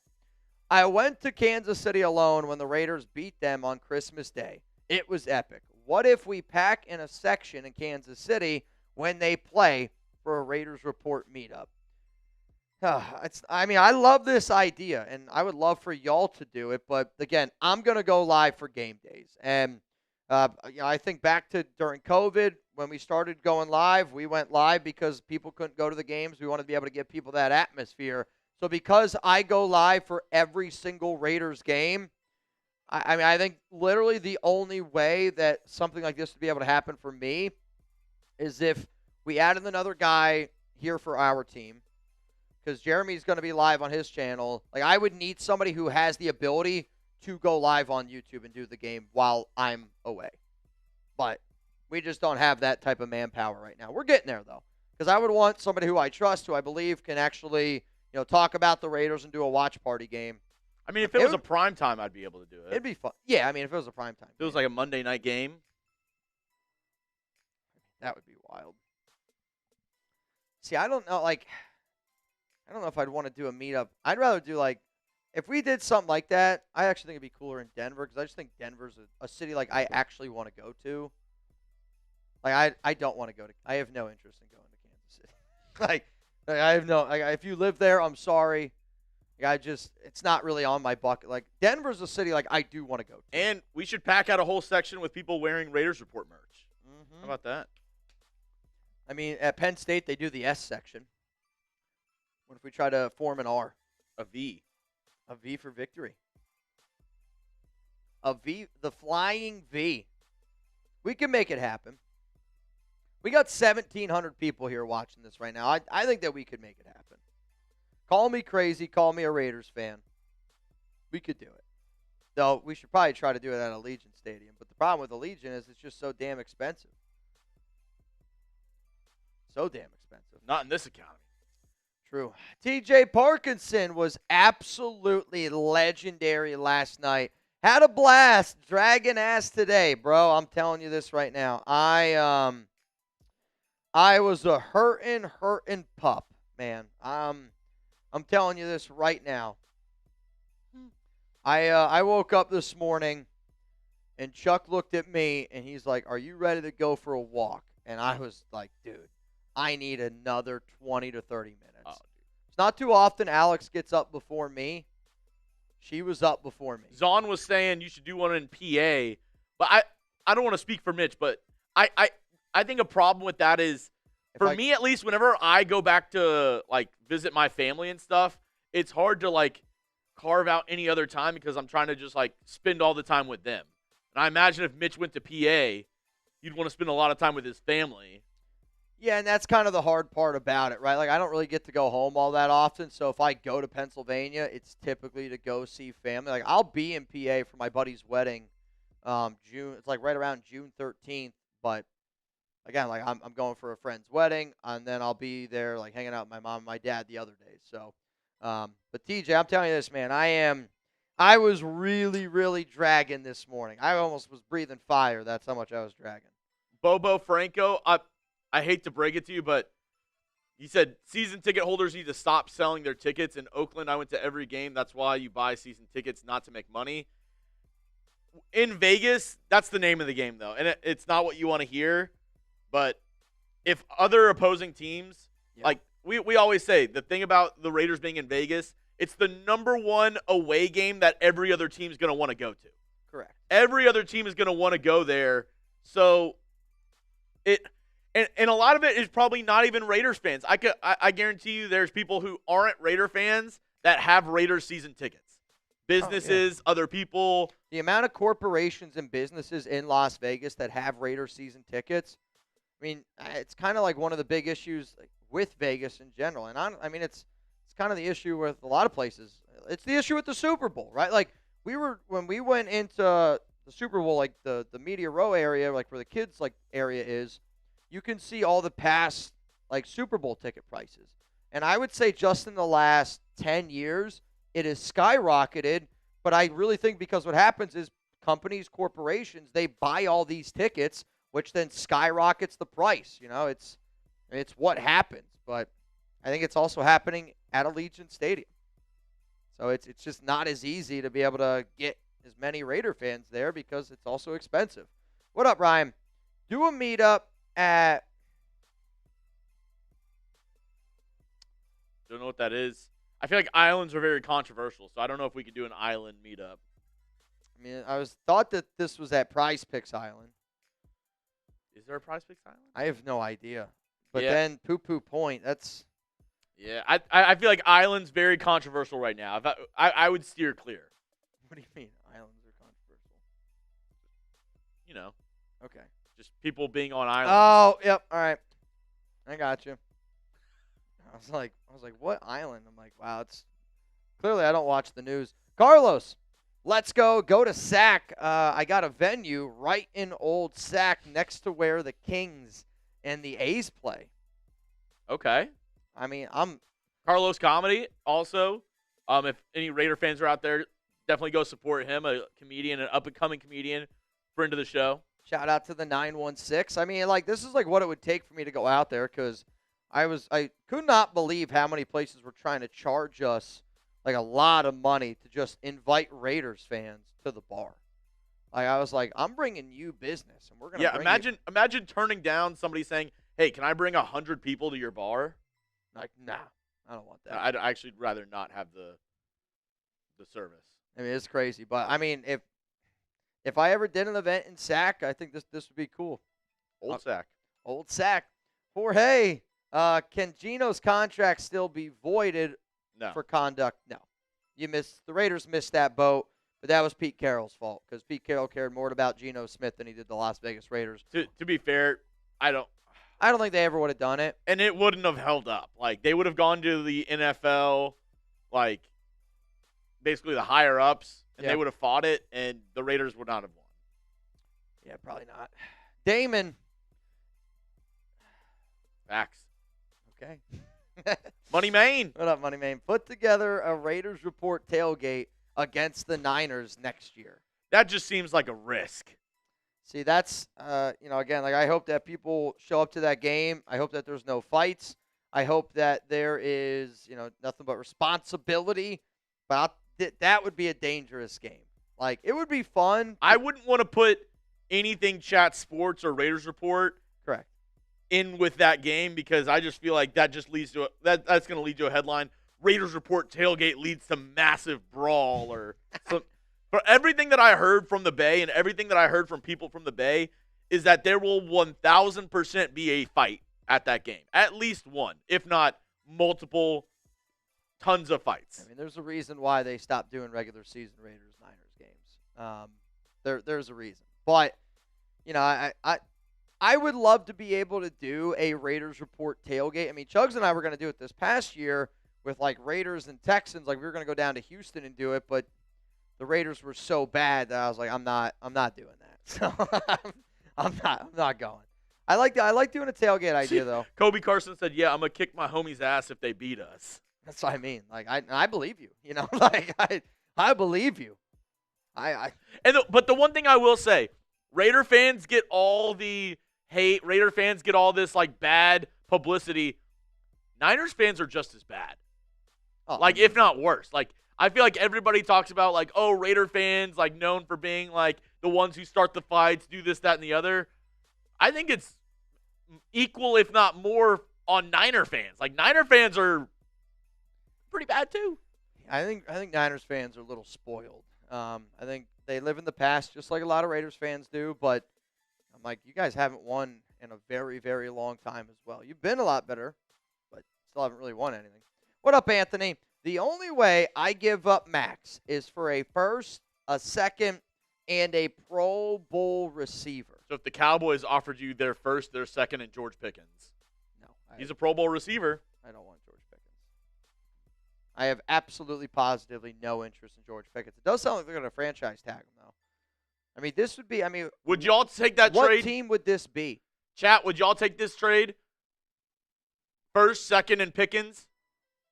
I have no interest. The other, I would say the other one maybe. First, second, DJ Moore. I was just going to say, first, second, DJ Moore. Now, I don't know if that one happens as likely now because DJ Moore's receiver coach, where he kind of followed him around a little bit and even had connections with him going all the way back to Maryland, was Chris Beatty. Beatty was one of the coaches that ended up getting let go by the Raiders. But, I'm trying to think of who would be a first, a second, and a Pro Bowl caliber receiver. Let me see here. Let me go and look at some positions. Who would be that team? All right, so what about this? This could be interesting. No, I don't even know if he's ever going to play again. Who? Tyreek Hill might never return. Yeah. What if it was like first, second, Jalen Waddle? First, second, Garrett Wilson? That's an interesting one. They have the picks. First, second, Garrett Wilson? That's interesting. What if I told you this? You got to admit, that one's interesting. What if I told you this? I'm listening. Justin Jefferson and a fourth for Maxx. Wait, we get Justin Jefferson and a fourth? Oh, yeah, I would do that. What if it was just straight up Justin Jefferson, Maxx? The Vikings, no chance they ever do that. But if it was JJ for Maxx straight up, I think you're crazy to say no to that. And, again, the only reason why I say that is because Justin Jefferson immediately helps Fernando Mendoza. And that's the bigger investment. Why for yes and for no, chat? Would y'all take Justin Jefferson for Maxx Crosby straight up? Oh, man, this is a crazy game we're playing. I think the value's clearly there. It's half and half. I'm being told that I'm smoking crack. That trade is It is literally half and half, yes and no. I think that it's half and half because people love Maxx. I love Maxx, but come on. It's Justin Jefferson. I think he's the best wide receiver in the NFL. If you can get, how old is Jetta? I think he's like 27 or 28. Bro's 26. Younger than I thought. He's going to be 27, but he's 26 right now. You're getting the best receiver in the NFL at 26, and Maxx Crosby, who's one of the best edge rushers. Now, I will say the Raiders have tried to get the best receiver in the NFL, and it didn't work out. He was here for 1 year, and then I believe he went to New England. Who? Randy. Oh, I thought you were talking about Devontae. I'm like, Devontae did not go to New England. No, Randy. Yeah, Randy. Yikes. Yikes, Randy. What up, Miles? Biggest thing Kubiak can do. His first year is turn LV into a Raiders city. Reestablish the team's and fan base identity. Still miss the days as a kid going to the Coliseum. I mean, you got to win. I was going to say, all he's going to do is come in and win. Like, all that other stuff, I feel like that's out of control. Like, it shouldn't be on Klint Kubiak to be like, what is this fan base's identity? Correct. Like, that's not on him. Like, people will show up if they start winning games. None of that other shit matters for Klint Kubiak. He's your head coach. The only thing you need him to do is figure out how to put points on the board. That should be his one and only job, because we've seen guys, like, I feel like what you're describing is Antonio Pierce. Was like, oh, we need a guy who can, like, hype up the fans. We were there at the open practice. We were there whenever they had the video of him in the, in the drop top. He's cruising, yelling Raiders, and everybody's like, oh, my God, he's yelling Raiders. Yeah. And then what happened? Like, it's as simple as, Clint, go put some points on the board. Get points on the board. That's all we need you. If Klint Kubiak gets the most out of Fernando Mendoza, Ashton Jeanty, Brock Bowers, and this team starts winning football games, like, that's how you're going to reestablish yourself in that city. Because right now, Raider fans, I know I'm not the only one that thinks this, is like, why on God's earth am I going to spend all of the money to go to a Raiders game when I don't think that they're any good? Like, it's so much money, flights, hotel. I mean, Vegas in general is so expensive. Allegiant Stadium, getting in there, so expensive. So, like, to me, the only way that you're going to get what you want, the Raiders got to win football games, and then people will follow. Isaac, you're crazy if you think it would take Justin and a first-round pick for Crosby. Yeah, no chance. I'm telling y'all this right now. The Vikings would laugh in your face if you offered Maxx Crosby for Jetta straight up. And that's just the truth. Like, if I brought in every person here in Chat Sports who wins this trade, I guarantee you 100% of people say the Vikings lose that trade. Raiders win it if it's Jetta straight up for Max. That's just the truth. Robert, we broke this down earlier on the show. New Crosby drama via Jason Lockenfora. If you didn't see it, we can show you. Robert, I want to be clear. There's a reason why Jason Lockenfora got fired from CBS, and there's a reason why he is known. I don't know. Anytime I hear Jason Lockenfora's name, I just instantly don't think anything that guy says. I think this is the most important one. Yeah, and so this is apparently what Jason Lockenfora said, that Maxx Crosby, right? Apparently, Maxx Crosby told Raiders owner and future Hall of Fame quarterback Tom Brady he will never play for the Raiders again, said one NFL general manager who have had interest in trading for Crosby. That's a fact. He told them he'll retire before he ever plays for them again, but I'm not sure they are actually going to trade him. What's crazy about that Lockenfora report is, imagine saying that out loud and thinking that it's true. Because Max, the reason why you're reporting that he's so upset is because the Raiders benched him for 2 games. So the same guy that was that upset about him getting benched for 2 games is now threatening to retire. Also, when you think about this, come on, man. Mitch knows Maxx Crosby, somewhat well. Y'all probably know Maxx Crosby from his time with the Raiders. Everything and anything you know about Maxx Crosby, would that tell you, or that, insight let you know that he's willing to retire rather than play the game that he lives, dies? He literally had a knee injury that was somewhat life-threatening and said, no, I'd rather play a meaningless Week 14 game than get my knee fixed. So the guy that was wearing Raiders gear and it was essentially shut down, I think a lot of trade rumors from Super Bowl Media Row. Apparently, Lockenford thinks that he'd rather retire, give up his entire football career than play for the Raiders. Rather than, I'm sorry, it's such an idiotic statement. If he just said Crosby really wants to get traded, okay, I would somewhat believe him. But saying that Crosby would retire is it's why Lockenford doesn't have a real job anymore.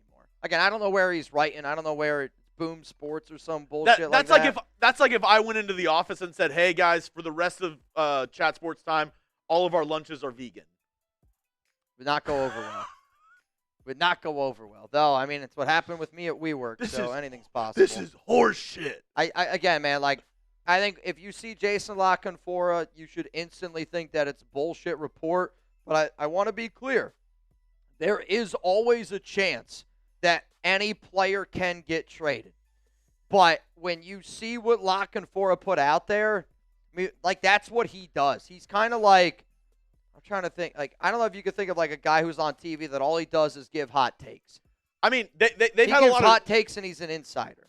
They've been right on a lot of stuff lately, but this gives me early TMZ vibes. Yeah. I don't think there's any way in hell that anything he says in there is true. You can't tell me that Maxx Crosby threatened to retire. It's an idiotic statement, and there's no way that he said to Tom Brady that he doesn't want to play for the that didn't happen. No chance, no chance, no chance. Lord Cameron Abbott, tuna top 5. All right, most important units from 1 to 5 for me. O-line, D-line, wide receivers, DBs, linebackers. What's yours? Quarterback is not an option. All right, that's good. Hey, let us know in the chat. What's the most important position the Raiders need to improve on this offseason? Not quarterback, obviously, because you assume quarterback with Mendoza. If you say we got to improve one other position, what is it? I mean, there's I'm actually trying to find I'll say this. that I did. I don't think it's nearly high enough. I think DBs. The Raiders might have the worst secondary going into the offseason. I mean, we definitely need to be able to add some talent I know, to the secondary. I know you want the O-line to get better. You at least have a serviceable O-line with guys healthy. Like if Colton Miller comes back and is healthy, if JPJ's playing, pretty good, you at least have an okay offensive line.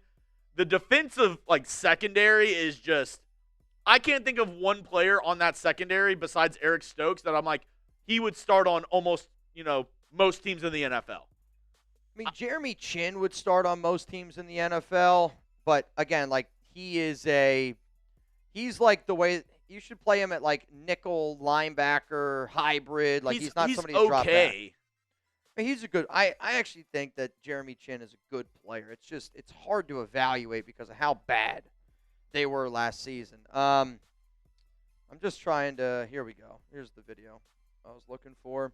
So what I did, I ranked every single one of all of the Raiders' needs. So if you want to check out this video that I did, I put it out a little bit ago. It's free down in the comments there, LCA.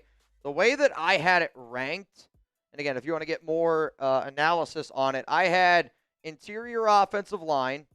Then I went defensive tackle and defensive end. To me, I want to win in the trenches. And then I said cornerback. Is kind of how I ended up doing it. Linebacker was 6. Wide receiver was 7. Safety was 8. Offensive tackle 9. Running back 10. Tight end 11.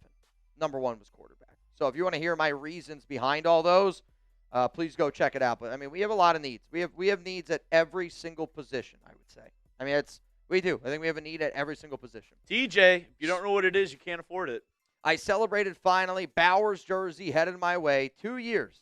I've been trying to win one. Shout out to TJ Parkinson, one of our big-time MVPs last night on the Raiders. And if you don't know what a TJ is, you can't afford it. You can't afford it. K-Rock. Does Chat Sports provide IVs? Negotiated. I mean, we just got Celsiuses, so we're making our way to get some other things. We used to have a really good sponsor, possibly maybe a returning sponsor at one point, Waterboy. which is kind of like a liquid IV, like, drink that is supposed to ultra hydrate you. Yep. That definitely helped us over the weekend. Even like Z-Biotics. I know Z-Biotics used to be a sponsor. They might come back as well. Like that really used to help out my stomach a lot, because this morning when I woke up, my stomach was the issue. I was like, dude, this is a washing machine going on right now. Not good. DJ Scrappy. What up, DJ Scrappy? Do the Raiders report on Raiders cruise in March from the 2nd to the 6th? I mean, if I got invited, I would love to do it. But again, DJ, I want to be clear. You couldn't put me on a boat with JT the Brick. You'd have to pay me $1 million to get on that boat with that guy, because I feel like I'd throw him overboard. So if he's there, I ain't going to be there. Damon. What are you sorry for? You got a shirt? I love the shirt. No, he said something about like Epstein earlier. Oh. All good. You're good, man. We don't be mad. It's just, just know that we're probably just going to go to the next comment or question. Yep. Rick Almondia. Appreciate the support, Damon. Rick Almondia, you in the duck race. Trevor, you gotta flip that picture around, homie. Would you be able to do a bangathon to raise money for a live show inside a Raiders Report suite inside of Allegiant? Oh, Eric, we know. I mean, they would never allow me. They would never allow me to go live inside of Allegiant. We were like 4 tables away from him on Radio Row. What? Eric says JT probably doesn't like you either. I said, oh, I know that. And again, like I wouldn't blame any of those guys for not liking me. I mean, we crush them every day. That's got to get old. Like, to me, I feel like I've done a really good job trying to make friends with everybody in this entire Raiders atmosphere. There's a reason why I'm not friends with certain people. When you cross me, like, I feel like I'm a very honest person. I feel like I do a lot to help people out. But when it turns into something that it shouldn't, I'm going to end that relationship. And I've had to do it with multiple people, unfortunately. But I think doing a bangathon would be cool. I just know Allegiant, they would not allow me to go live inside of Allegiant Stadium, because there's also, like, too many TV deals. Like, they wouldn't jeopardize anything like that. But yeah. And for us, we would have to have a soundproof room, because basically we wouldn't be able to have the music that's playing in the stadium. It'd be very hard logistically. So what? You want a extra large Bowers? I think is what he said. Yeah. All right, I got you. Chris Bowen, Denver would be awesome. I'm from Wyoming. I mean, dude, I'd be down to. My brother lives Denver meetup would be. My sick. brother lives in Denver, so we could stay at his crib. He has like a whole guest house. You have he has a whole guest house. He actually lives a neighborhood over from Bo Nix, so maybe we can go TP his house. Did you imagine that short? Yes. Like, all right. Even guys. though I think that would be bad for us, because then we'd be basically putting out there like the evidence of us doing it. Yeah. So just know, if you see somebody TP his house, it wasn't us. Wasn't me. ADYN. Falcons fan. I still love the Raiders. It's my dad's team. Dude, the Falcons might be taking the mantle of the Raiders as the most dysfunctional franchise this offseason. So we had the debate today. Do you think James Pierce plays next season? If y'all didn't know what happened, James Pierce basically had an issue with his ex-girlfriend, rammed his car into hers, and then basically fled the police and tried to hit them with his car as well. Allegedly. There's also video of it, but allegedly. I just between that, it's frustrating because he's such a good player, and there were so many character concerns coming out of college, and I feel awful for everybody who's around him. Especially, I mean, the clip that keeps popping up is like the mom clip where she's like talking about how great of a person he is and this and that, and I mean, like, I feel more bad for the mom, for the people that are around him. I don't feel bad for Pierce. And again, there's going to be more evidence that comes out, but when there's video evidence, it's I mean, between that and tough. then them paying Kirk Cousins what, like $30 or $40 million to not be on the team next year?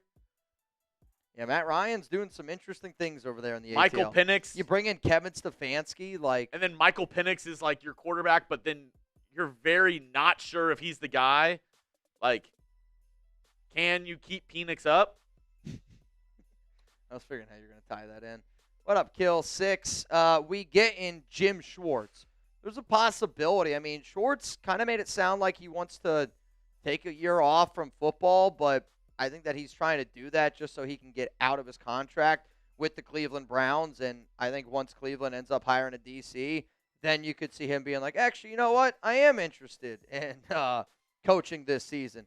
I think pairing Klint Kubiak with a dude like Schwartz makes all the sense in the world because you have Schwartz who's got past DC, who's got past head coaching experience. You allow him to be that defensive head coach in a sense, and that allows Klint Kubiak to be obviously the head coach, but really focus more on the offensive side of the football. So I think it makes tons and tons of sense. What up, A-Rod Truth? When do we find out about Christian Wilkins' dead cap or any news? I have no idea. And, I confidently was the very first person to talk about the Christian Wilkins situation.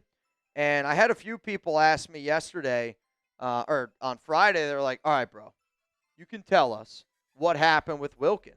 And what I was told around Wilkins was so crazy that I'm never going to say it on this show because I don't want to get in trouble from a legal standpoint.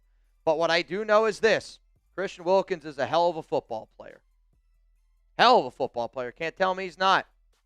And we haven't heard anything around him.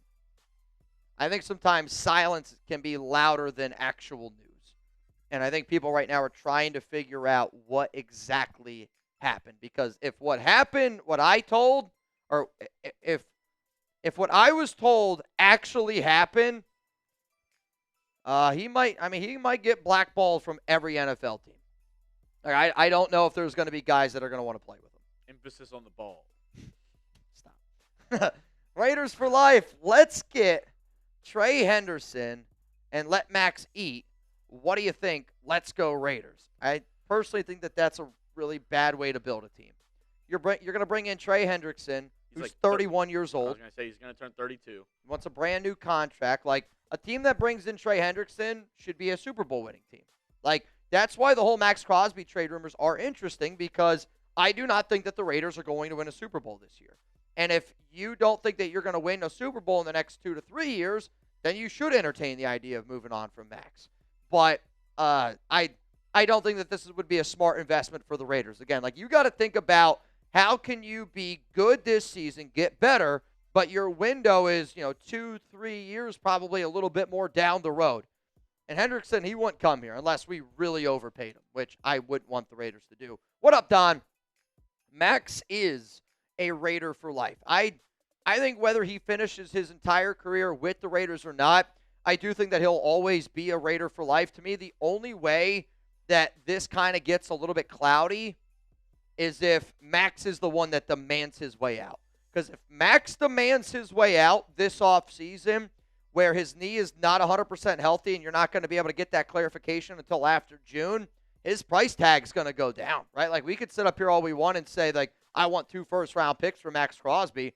If Maxx Crosby, who, again, had knee surgery, it's why I want you to check out the video that I did this morning. A lot of interesting stuff in there for me and Rappaport.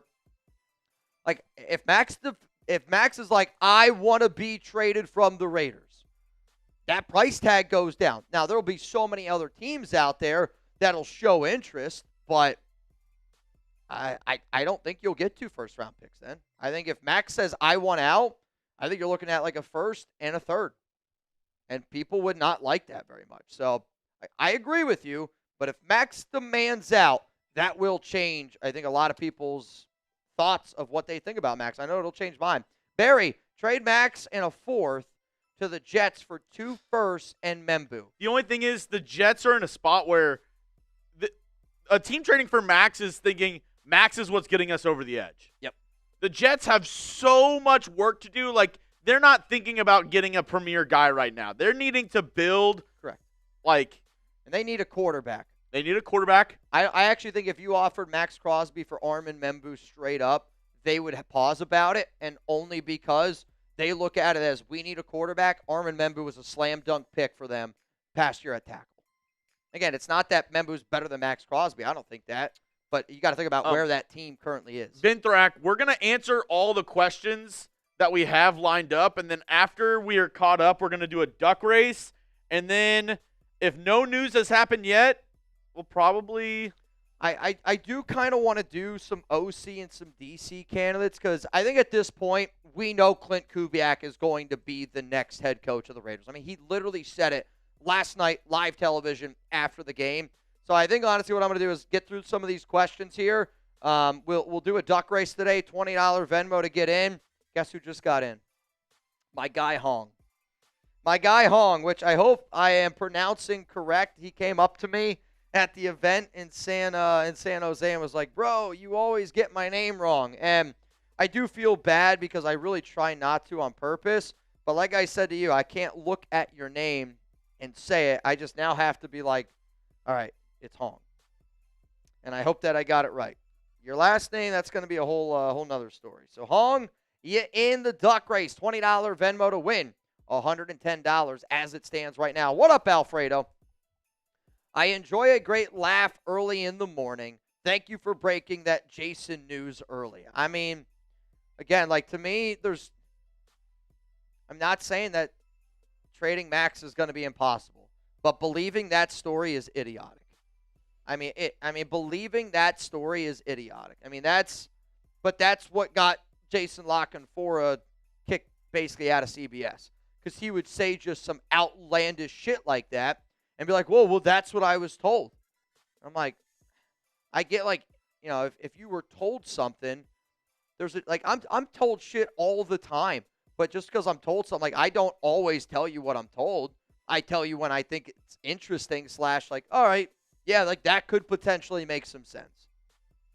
Like hearing that, there's no way I would ever have ran with that story. And the fact that he did, again, man, Jason, if it ends up being true, then it ends up being true. But, again, nothing La Canfora said was true. A trade could happen. It was unbelievable, though. Mando, if you could choose Klint Kubiak or Ben Johnson as a head coach, who would you go with? I'm gonna live in the current, and I'm just gonna be happy that we have Klint Kubiak. Obviously, Ben Johnson is a proven coach. I love Ben Johnson. I think that he is a phenomenal offensive-minded guy. I do think that Ben Johnson is a better coach than Klint Kubiak, and I want to be like I do. I think he's a better coach, but there's still a lot to be proven, and I'm really happy though and excited about us having Klint Kubiak. Like I would say this would be like a question of, would you rather have Joe Burrow or Fernando Mendoza? I think a lot of people would say Joe Burrow, but I also think there's a lot of people that are like, well, let's give Mendoza a shot and let's see what he's got. Because I talked to Mendoza. He knows Raider Nation's got his back. And I wanna be able to enjoy what we have. I want to be able to build with what we have because there is that small percentage that is the unknown. But when you're bringing in a Super Bowl champion, you're bringing in a national champion at the exact same time, sometimes winning can be contagious. Yep. Jeffrey Taylor, Maxx for Anderson. Will Anderson who? Will Anderson, Nico Collins, and 2 firsts. Oh. I mean, sure. Here's the thing. The Texans, they wouldn't trade Will Anderson straight up for Maxx. Yeah. And I don't think I would. The Raiders would have to offer Maxx Crosby and 2 firsts for Will Anderson. I think that's a bit of a stretch. But no. Will Anderson. He's a top 2 D end. Oh, he's younger. Again, like to me, I think for you to get this trade honestly to happen, I think it would be probably like Maxx and a first for Will Anderson. And that's probably not what people want to hear, but not enough. Again, it's 29 years old Maxx Crosby versus maybe Maxx in the first overall pick for Will Anderson. No, that's we'll crazy. Consider. We got Odiam Mass. Raiders need a great punt and kick returner. It makes a difference. Shaheed made a difference for Seattle. Smart move from Seattle to get him from the Saints. So what's kind of interesting, the more and more I've taken a deep dive into the more and more I've taken a deep dive into how like the Kubiak offense has worked, I've actually been surprised how Kubiak has kind of weeded out Rashid Shaheed from their offense and have made him more of a focal point on the special team side. So, like, I agree with you that we do need to be able to add somebody like that can be a kick returner to help you in that game.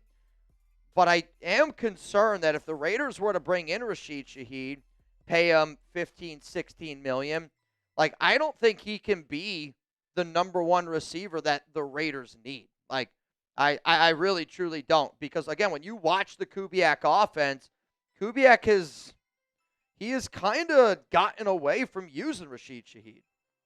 I mean, like, let me look at, these stats here, because I remember, like, watching it and, like, just looking at the numbers. So this past season, okay? This past season. So think about when he was with New Orleans. 9 games in New Orleans, right? Rashid Shaheed had 66 targets, 44 catches, 499 yards, and 2 touchdowns. Rashid Shaheed in 9 games in Seattle, 26 targets, 15 catches, 188 yards, 0 touchdowns. Shaheed is a hell of a deep field threat, no doubt about it. And he was much better with Derek Carr in New Orleans in that offense. But I actually am starting to wonder if it makes sense to bring in Rashid Shaheed or not, because you're probably going to have to pay him $14, $15 million. And that's been a player that Kubiak has slowly gone away from the offensive side of the ball. Again, it comes down to how much money. But I also do think that Trey Tucker is much better of a special teams player than what he gets credit for. Shaheed, though, he's a deep field guy. But I think if you add Shaheed, you're probably still going to have to add somebody else then. What up, J-Raw? Clint seems a lot like Maxx in the sense of not being super public in the media. I'm confident we are keeping Maxx, and we likely won't hear from Clint till later this week. You know, I don't think it's going to be until later in the week. Now, the Super Bowl parade is going to be Wednesday. That's already been solidified. And if I was Clint, I would try to go to that Super Bowl parade just because, again, like it's your first bowl. Like, go celebrate with your former team. But also at the same time, if I'm a competitor, I know that I'm behind the 8 ball. And you can't tell me they're not. Klint Kubiak and the Raiders coaching staff is behind the 8 ball according to every other team in the NFL. And that's kind of like what they knew that it was going to happen. But I think the Klint news becomes officially official today or tomorrow. And maybe because the Super Bowl parade is on that Wednesday, maybe the Raiders press conference with him is on Thursday.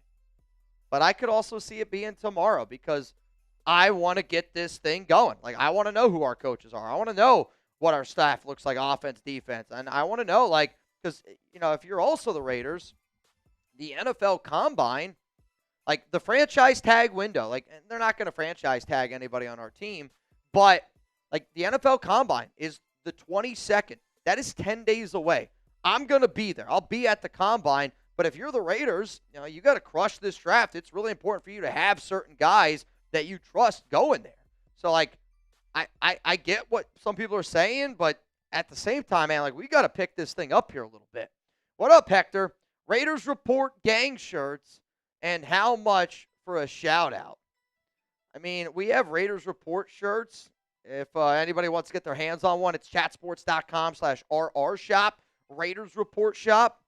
But, I mean, maybe we can get one. I guess my only fear with, like, putting anything that says gang on a shirt is I don't want people to think that, like, you're a part of a gang. Like, I don't know. Like, I know we always say no to gang, and I know, like, we say certain things, but I don't know. I also associate sometimes, like, gang with, like, the 49ers. That's why we always say real ones. Because, like, when I first started covering the Raiders, it was always Raider Nation for life, Raider Nation for life. So then I was like, well, if you're a real one, you support us. Can you be a real one for life? So I hear you. I think we write down a lot of the ideas that you guys hit us with. Can I go grab my charger real quick? My computer's getting ready to die. Yeah. Sorry. I literally just looked up. It's like, you got 10%. I'll be right back. Right back. I put the link down in the chat, chatsports.com/RR shop. That'll take you to all of the merch. You can get the Fernando Mendoza. You can get the Kubiak. We're Kubiak. Also, you can get the Raiders Report. Just Raiders Report by Chat Sports merch as well. So all available right there. So here we go. Here we go. Rare Diver and I am Randy. That's why you're watching me in your mom's basement, buddy. Have a good time watching me on your TV while you're doing nothing. John Rodriguez, F it. He thinks that his FJT. He thinks that his poop doesn't stink. Yeah, wasn't very nice. Rebel Montana, time for Tuna's top 5 best Super Bowl commercials. Love this. The only thing is, though, me and Mitch we were working last night, so we didn't have the TV volume up a ton. So I only saw a couple commercials here and there. I love the Guy Fieri Bosch commercial was hilarious. I thought that was a good commercial. I did think the Budweiser commercial with the eagle and the bird, that, like, we didn't even really have the volume on, but that was like, this is a good commercial. Let me know, are there any other commercials I got to go back and watch?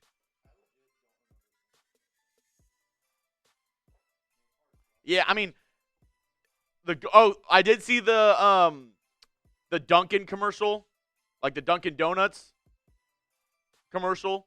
That one was good. Yeah, let me know. Were there any other commercials that I need to go out and watch? And I am Randy. I'm just going to put you in timeout because you're obviously, I'm guessing you're probably like a 5 or 6 years old. So I'm going to treat you like a kid. Just put you in a little timeout. You can come back after you think about what you've done. I mean, am I crazy? Like, I don't, again, when you cover the game the way that we do, we're up here, I'm looking to see, like, what y'all are saying. I'll have to go back and look. I legit, like, don't remember any commercials. Like, Alex last night was like, what was your favorite commercial? And I said, I don't remember a single one. I will say the Guy Fieri one last night was hilarious. And I don't know if you were able to see it. I didn't see it. I feel like there was a lot of movie commercials yesterday. Was there? Too. I mean, one of the things that I'll do today, if I get time, is I'll probably go try to see, like, some of the top Super Bowl commercials. But I don't remember any of them, and I hate to even say that, Rebel. What up, LCA? Oh, my God, I love this updated pic. That's awesome. That was, so I went over from behind, Giggity, picked him up, and his brother was like, oh, dude, like, let me get a photo of that. And then it was like a drunk guy trying to get his camera phone open, and he's like, oh, wait, oh, man. Hold him. But LCA, dude, so much fun hanging out with you, being able to meet you. It was really, really freaking cool. I watch all your videos. You know I'm Mount Raider more for a reason. This offseason will be epic because Raider Nation has a chance to immediately turn this around. I believe in Spytech. I believe in Brady, and you're right. We can get it turned around. And I don't think getting it turned around means that we're going to be in the playoffs year one. But I think getting it turned around just means that we are a respectable football team again. And that's what I want. I want a team that's respectable, that's clearly going in the right direction. Shout out to Mount Raider Moore's LCA and yesterday's MVP. What up, B-Fly? Glad to be here. Usually part of my daily commute. First time being a part of a live show. V-Fly, thank you, man. I'm trying to figure out, though, what that logo is. It says fly on it. I don't know, though. I mean, it's really cool to, hear how many people do watch this show that don't always, super chat comment. Like, I feel like it's one of the most common things that people say when we meet somebody in person and they're like, hey, just so you know, I watch you all the time. I might not be able to super chat. And I don't expect people to always be able to do it. Like, and I want people to know that. Obviously, when we see certain names that pop up all the time, it's easier to make that recognition. Did Doritos have a commercial yet? I feel like Doritos always has good commercials, but I don't think I ever saw anybody say, like, a Doritos commercial yesterday. I don't remember. Goots, I actually remember after seeing the profile picture, I remember you from the event on Friday. Oh, yeah. I was talking with Goots. I was talking with Weldinator for a little bit. Well, what's funny is at first, when I met Goots, we were sitting there, we were chopping it up, and he's like, I'm Goots. And as soon as he said it, I was like, oh, shit. Like, I can instantly see the photo then. And again, like, it's funny because, like, I know you guys buy nicknames. I know you buy like your YouTube names. So when you come up and you're like, you give me your real name, I'm like, oh man, like that. And then he's like, I'm Goots. Dude, yeah. Rebel said Doritos didn't have an ad. I feel like that's the first time in a while Doritos did not have a Super Bowl ad. I mean, $7 million for 30 seconds. I feel like they always do, though. Pleasure meeting y'all on Friday. Thank you for setting it up and giving us a voice. Raider Nation for Life. Met a bunch of great people. The nation truly is special. And love to hear that. I mean, it was cool, man. I know you guys were sitting there with the Weldinator. Though there was a spot where I looked over at Weldinator. He was passed out on the couch. I was like, he had a good time. Oh, yeah. I did see that prostate commercial with all the tight ends. That was funny. Oh, you know what? I do remember that one now that you mentioned that. Cody and Beard. Cody and the Beard. Thoughts on this Bo Nix and Sean Payton drama? I mean, I think Sean Payton has always been known for kind of being a dick. Like, he kind of is. If you don't know what the drama is, essentially, just go watch the Netflix movie. I mean, the Netflix movie kind of proves that as well. You know, he doesn't maybe the reason why they're not together anymore. Yeah, that's a whole nother story. Let's not get into that. Not get into that. I mean, let's face the facts, though, right? If I'm Bo Nix, I'm pissed off that Sean Payton said that I have basically an ankle injury that's always going to pop up, because whether Payton realizes it or not, that's going to impact Bo Nix's ability to get a big contract. He's going to get a contract, but I mean, if Payton says what he says, that does also hurt Nix's ability, I think, to get the maximum value. And you typically don't say anything negative about your young quarterback being where he just helps you get to in the season. I thought it was very strange that Payton did it, but here's the thing. Sean Payton's going to be Sean Payton. Search I sent in 2 super chats. He said, feel bad for Chase on Spillane, not for McDaniels. And then he said, we should have traded Maxx to Detroit in 24. For what, though? You know, like, for what? I think, again, at the end of the day, if you're going to make a trade like that, it's got to make sense. And when Maxx restructured his contract, I really do think that Maxx restructured his contract with essentially the mindset of, you got to be good in 2025 and 2026. Adrian. If you're not good by then, 2027. Adrian, chill out. A lot of yelling in the chat. Mitch already did a video on that. Just search Clint Kubiak contract, Raiders report. Mitch already did a video on that. Bingo bango.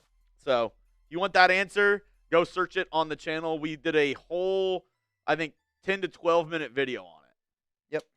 A-Rod, so if what you heard is that bad, we should be able to save that $29 million, which would be huge, plus the $22 million extra cap space. Maybe, right? And I think the hard part about getting into a lot of this is, like, the union, like the NFL, like, they're going to fight for their players always. And it's going to be hard for to see how it ends up unfolding.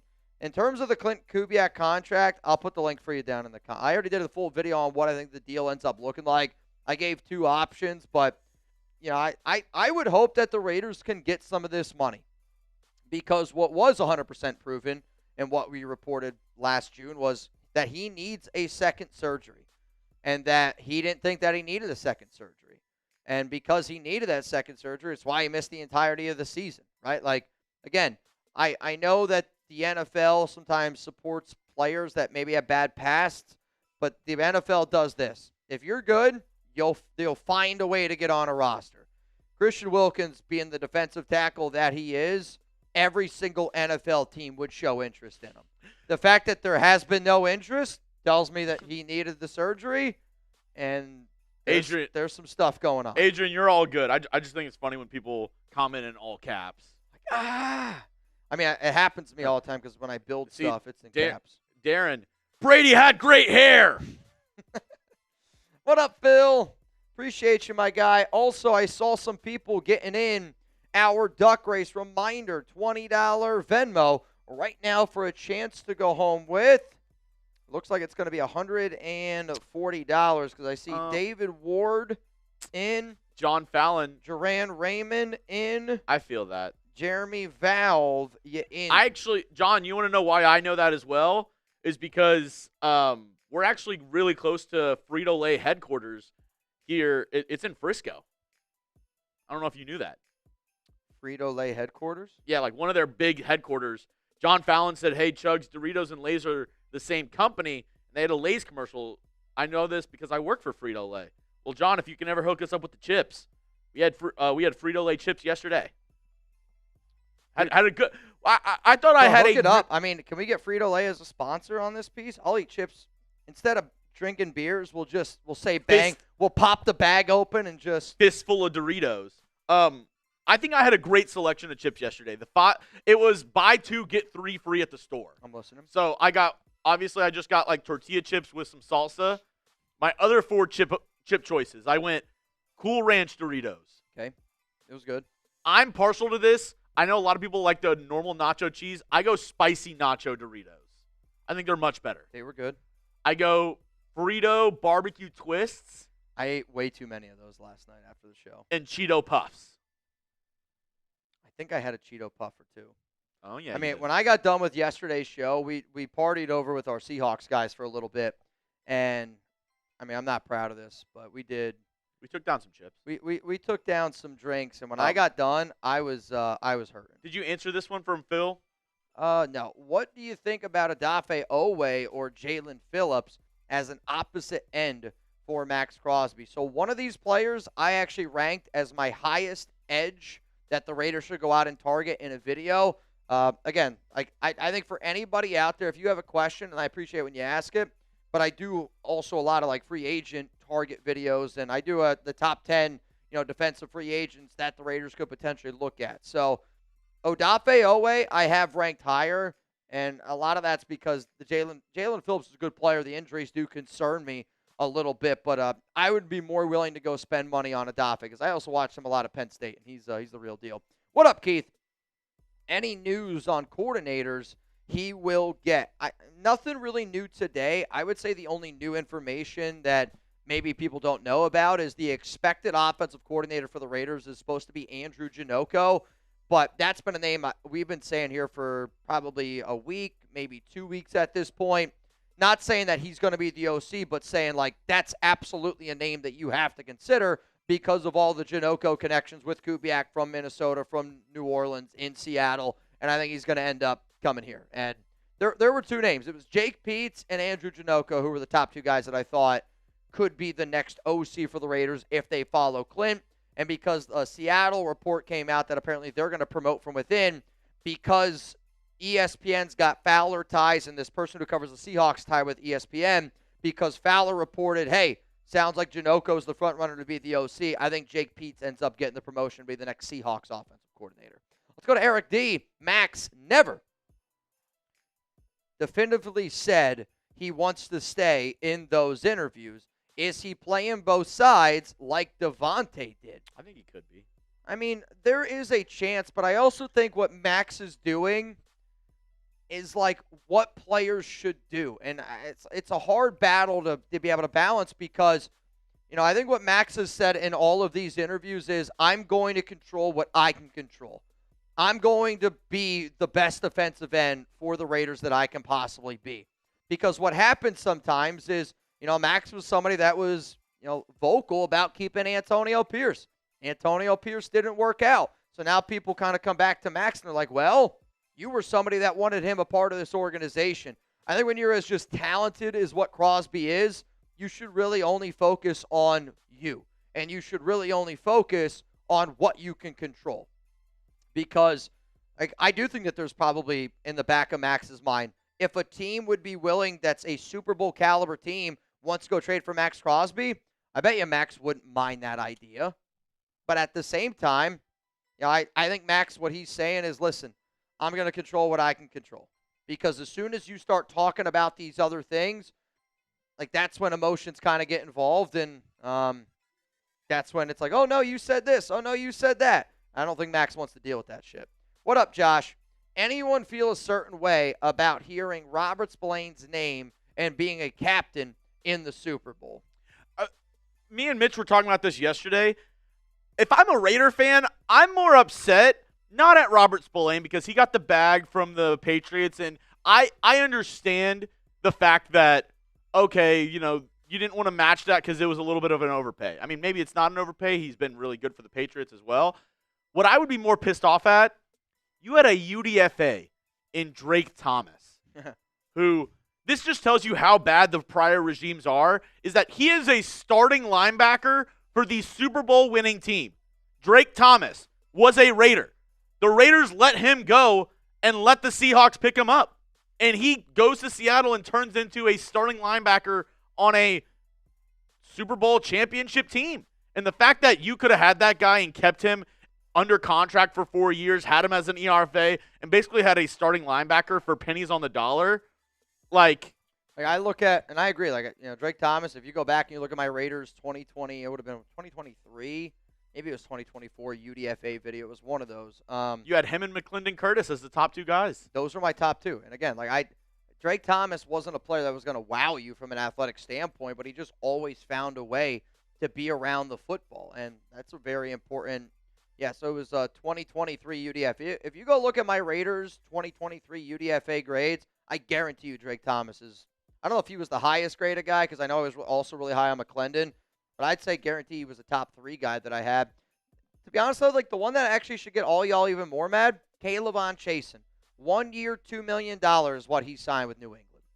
And what's frustrating about that is I don't know how you weren't able to match that deal, because K'Lavon really came on and showed a lot of fans that, hey, I can be that good edge rusher. And what did he do? He did it again in New England. So, there were certain deals that ended up happening. And, at the same breath, there was a lot of fans that were upset about Nate Hobbs. Nate Hobbs was terrible this past year in Green Bay. Eric Stokes was much better. You're going to win some, you're going to lose some. This could, I guess, affect things. We've been talking about a Crosby trade all day. Uh-huh. This, via Adam Schefter, he was just talking about this. Actually, while talking about a Maxx Crosby trade on Pat McAfee, he said, I see this. There will be a push this offseason to extend NFL trade limits from 3 years for draft picks to 5 years, like the NBA. So basically right now you can only trade a first-round pick up to 3 years in advance. So right this season you could only trade a draft pick for the 2028 draft. Yep. That's the latest you can 2027, 2028. Now they're saying, 5 years in advance? I don't like it. I get it That's because there's such a lot of 5-year contracts. I get it. I think that's saying for a quarterback. Oh, I agree. Like not Maxx Crosby. I feel like that doesn't make it. But if you're a team looking to trade for a quarterback, now teams are gonna be like, give me 5 firsts. They should. I mean, for Joe Burrow, Lamar Jackson. There's going to be a team out there where, again, if you're a team that's in this purgatory and you don't have an answer at quarterback, again, if you're the New York Jets and you want to be able to keep all your draft picks and you're like, all right, how about this, Baltimore? We'll give you 5 first-rounders. We get to keep so they have 5 first-round picks their next 2 years. So they still get to keep 3 of those picks.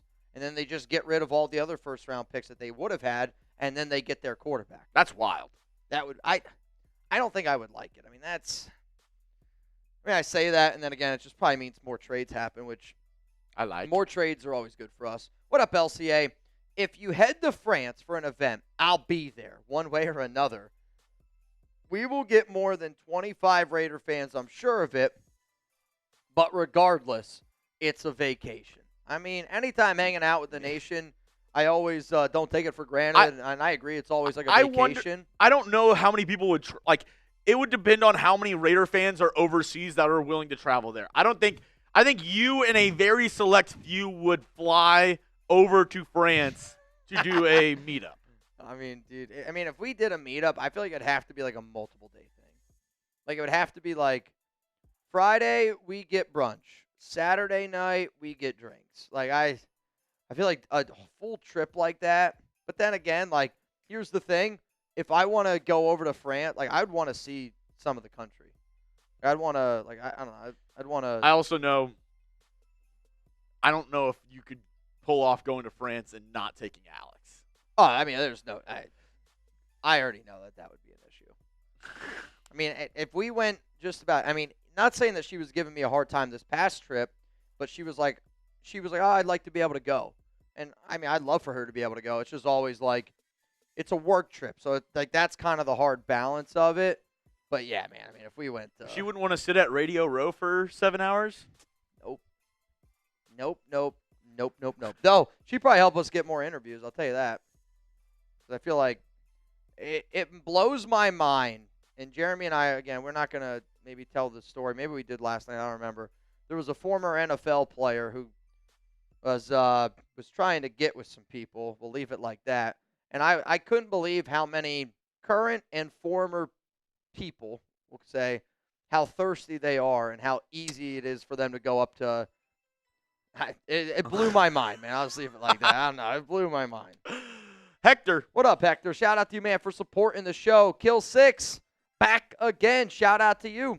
What do you think? Who do you think we target this offseason? Who is the top pick? So if you're talking about free agency, I'm just going to send you targets. I'm going to send you my top 10 video. Now, again, this is about 4 weeks ago that I did this bad boy, but it's still, I would say, relatively close to what I think. Like, I still think that it's relatively close. I'm trying to see. No, I'm struggling right now to get this to you. I mean, I want the Raiders to go after offensive linemen. I want the Raiders to go after, get some guys in the trenches. Like, again, offensive linemen, I'm looking at Tyler Lindenbaum. I'm looking at Braden Smith. I'm looking at David Edwards. So that kind of covers your center, your guard, and your right tackle. It really depends. I think depending on who they go after on the offensive line, more depends on what they think of DJ Glaze, Charles Grant. Do they bring back Jordan Meredith? What is Caleb Rogers looking like? From a linebacker standpoint, I would love Devin Lloyd. He's the top linebacker out there. Now, if you don't want to spend as much money, you can go in a few different areas. Jalen Hawkins is a safety that I like a lot. Adafe Owe. There we go. From Penn State. He's an edge rusher. John Franklin Myers at defensive tackle is going to be somebody that I'll throw out there. I mean, you can go. I mean, even, some offensive linemen, like a Joel Bitonio. Maybe you could throw out the name of, who's the guy who's like 36 years old? I think he was just blocking for Detroit. The cool part is I have done so many Raiders free agent target videos that, again, I want y'all to go check them out. It's why I do them. The hard part, though, is there is so many spots that we could go. Right? I mean, I'm going to do a video on the top DTs, the top D ends, the top linebackers, top safety, top cornerback, top offensive guard. Because we legitimately have a need at every single one of those positions. We do. You know it. I know it. We have a need at all those positions. What up, Hector? Mitch, you missed Chugs' crash out on Andy. When did that happen? Him and this distant Raider guy's a little hoes, so. All right. Bobby. It was great meeting you guys on Friday. You and I crushed a few beers, and Chugs and I downed a couple too. We're so Kubiak Raiders. I actually got, I don't know, you got a face mask thing on. I got a really, really cool one from a Raiders fan, which I could go get. I'll show it to you guys sometime. But I really tried to not drink too much. I only did shots from the owners, which that's what caught up to me at the end, no doubt about it. There was a few times Drew, and Hong, bro. They got me. Oh, dude, I took two Henny shots with them. Yeah, that's. And then I'll tell you this. I took two Henny shots with them, and then I got a couple Fireball shots. The only people that I think might have been more drunk than me last night were Drew and Hong. Drew and Hong. I think if you would have looked at their blood alcohol content on Friday night, it would have been 10. Because those two guys were wasted. But, I mean, there was one person I know that came up to me. They handed me a beer, and they're like, let's chug it. And I'm like, all right, let's chug it. And they're like, wait, really? I go, well, yeah, let's do it. And just freaking ripped one back. I mean, well, dude, I had two Modelo's in my hand, and some dude brings up another Modelo, and I'm like, and he's like, bro, you just got to chug one of those. So I was like, okay. Chugged one, and then I was still double fisting. Yeah, there was, I don't know how many beers I consumed, but, I mean, it was, they also had Mango Cart, which is like my favorite beer. The beers were flowing, man. Again, I don't know how many beers I had, but I know I had quite a bit of beers. Few shots, quite a bit of beers. Yeah. It was a good time. It was a good I mean, time. it was such a good time, and I was so proud of how many people it was showed such up. a good time. I went up to the bartender. Bartenders were awesome that night. Shout out to Issa and I believe Sarah were our 2 bartenders. Great job over there at Fairway Sports Bar and Lounge. But Robert, last night you guys couldn't have driven a nail. I don't know. You're not wrong, bro. I don't know if he's watching the show, but I do know one of the guys at the end of the night. Yacked? No, he was spinning a little game. Oh, shit. I don't know if he's watching, but He's like, I'll let you know, bro. I'll let you know. Hey, let us know, bro. Let us know. What was funny is we were, like, trying to help him out, and I was like, if you need help, like, I could put some money down, help you, like, leave a big tip. And he's like, nah, dude, I already did that. I'm like, well, what'd you tip? He goes, $20. I was like, all right, yeah, you're young. That's all right, though. It was, dude, it was so much fun, man. So much fun. The Browns have requested to interview Falcons defensive pass game coordinator Mike Ruttenberg for their DC job. So, y'all, here's what's going to happen. We are all caught up on all of the super chats from today's show. So one of the things that I wanted to be able to do today was obviously we're going to do a duck race, $20 Venmo. Mitchell Renz 365 is how you're going to be able to get into the 1,400 people that are still here in the building. Shout out to each and every one of y'all. If you haven't yet, make sure you click that like button. Believe it or not, it does help us out a lot.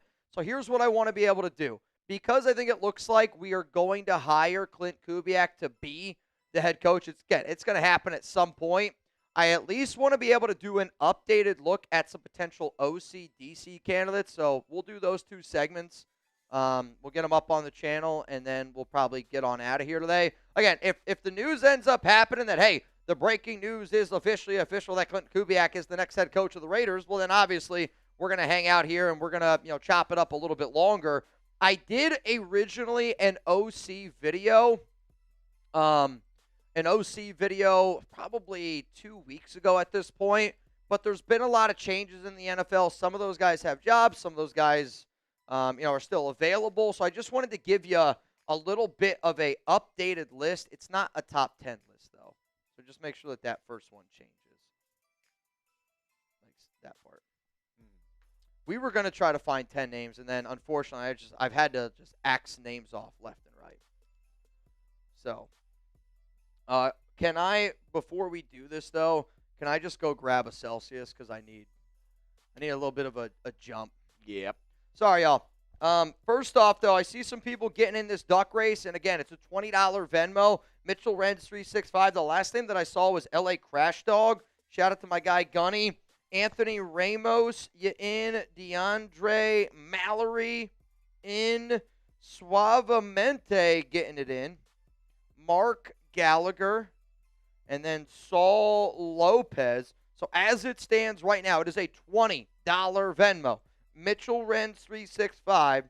You'd have the opportunity to go home with, as it stands, $200. And now, Gerald Marquez, you in. 20 to win, $210 here on the Raiders Report.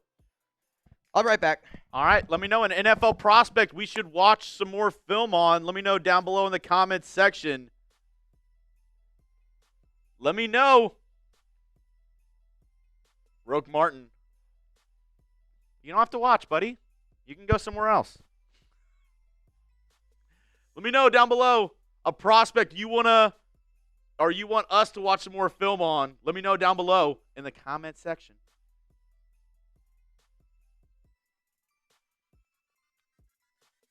Jacob Rodriguez for Texas Tech.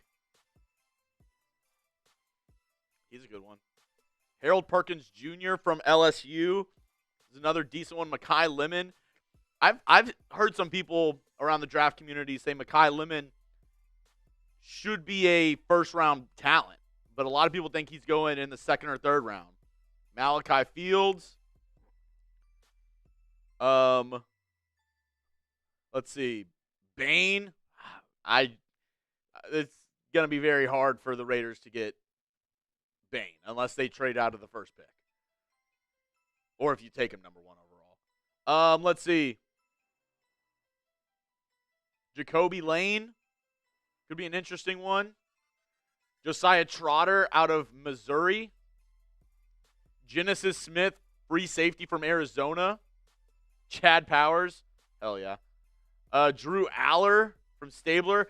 I mean, you could do a lot of teams before taking a quarterback in the first round, number 1 overall, and then taking one in like the 6th or 7th round. So could be an option if they wanted to take another quarterback.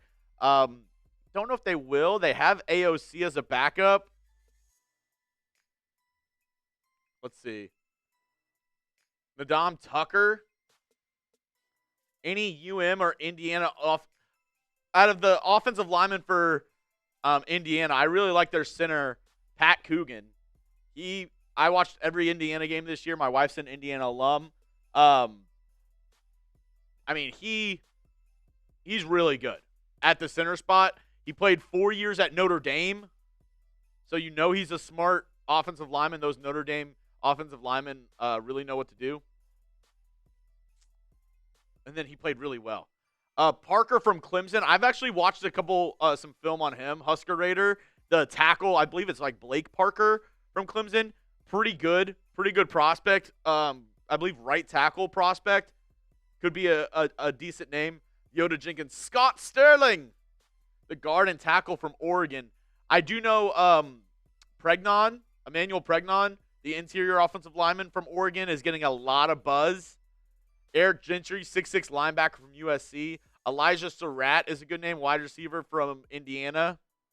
Yeah, Blake Miller. Caden Proctor, if he doesn't get taken first round from J-Raw. He's an interesting prospect, too. Very massive dude, 6'7".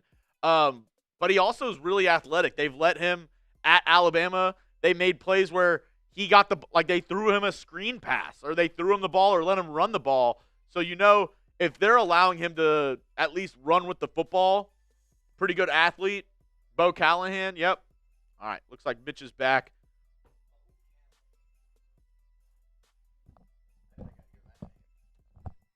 Bo Callahan, huh? Justine Gonzalez, what's up, Justine? Getting it in. Yeah, I literally just shotgunned to Celsius, so I needed a little bit of life because LCA, TJ Parkinson, Raider Ron, Abjin, all y'all crazy mother effers last night kicked my ass. Proudly, I don't feel like there's definitely times when we do this show and we get rowdy, I lose. Last night was a loss. Last night, y'all took me 10 rounds, and it was winner by decision. Raider Nation got the dub. And I'm just telling you, I woke up this morning, and I literally thought to myself, I'm like, wow, I don't know how I'm going to go live. I have no idea how it's going to happen. But you know what? We're here. We always show up. The nation always shows up. And I might be the most hungover person in this room right now. But it's not going to keep me away from being able to keep you guys up to date. So here's what's going to happen. We're going to go through, okay? We're going to look at some OCs. We're going to look at some DCs that the Raiders could bring in. Obviously, all eyes are on Klint Kubiak. Kubiak literally confirmed last night that he's going to be the next next head coach of the Las Vegas Raiders. Robert said, can we do a mailbag? If I did a mailbag, I'd probably maybe want to save it for tomorrow. I mean, the answer could be maybe. I guess, Robert, the only problem with doing a mailbag today is I think we're going to get a lot of Klint Kubiak questions. And typically I don't put mailbags until out like a little bit later in the week. So my fear would be that we film a mailbag and then everything in there is kind of like no good anymore, if that makes sense. The reason why the OCs and the DCs will be good is because obviously Clint's coming to town. And people are going to be looking for an updated OC, DC, who it could be for the silver and black. Distance, Mitchell Renz, better than Tim Tebow. At covering the Raiders? Sure. Outside of that, I don't know. I don't really know. All right.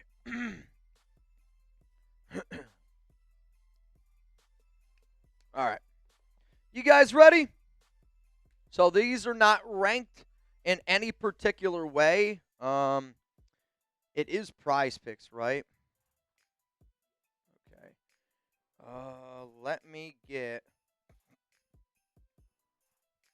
me get the correct read in there. I don't have. Where the hell would I find it? No, you're good. I had the one from this morning that I used. I just don't see.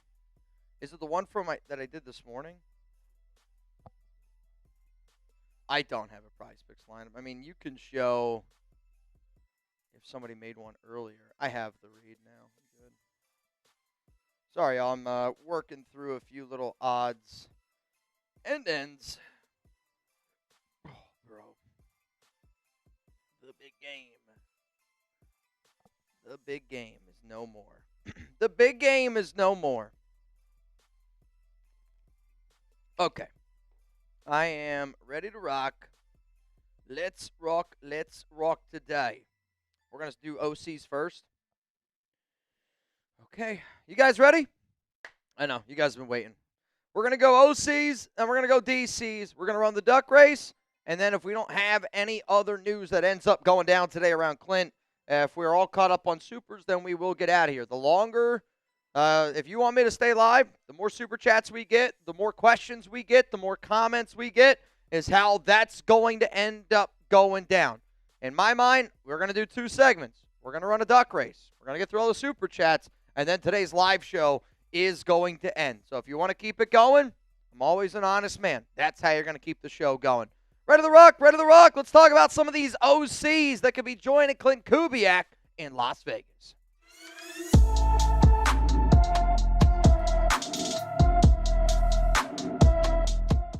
Raider Nation, what's going on? It's Mitchell Renz here, host of the Raiders Report. And coming up on today's show, we're going to talk about the top offensive coordinators that could be joining Klint Kubiak with the Las Vegas Raiders. The time that I'm making this video, we haven't gotten the official statement, though. Watching Super Bowl 60 and seeing Klint Kubiak go up there on that microphone and say, hell yeah, I'm going to Las Vegas, I think has already cemented the fact that Klint Kubiak is going to be the next head coach of the Las Vegas Raiders. Now, I want to be very clear. The OC candidates that you are going to see, they are not ranked in any particular order. They are also just simply my best guess of who I think that Klint Kubiak is going to bring with him. And now there's obviously some names on here that I don't really truly think end up happening. There's one name in particular that everybody watching the show right now I think already thinks is going to be the next OC.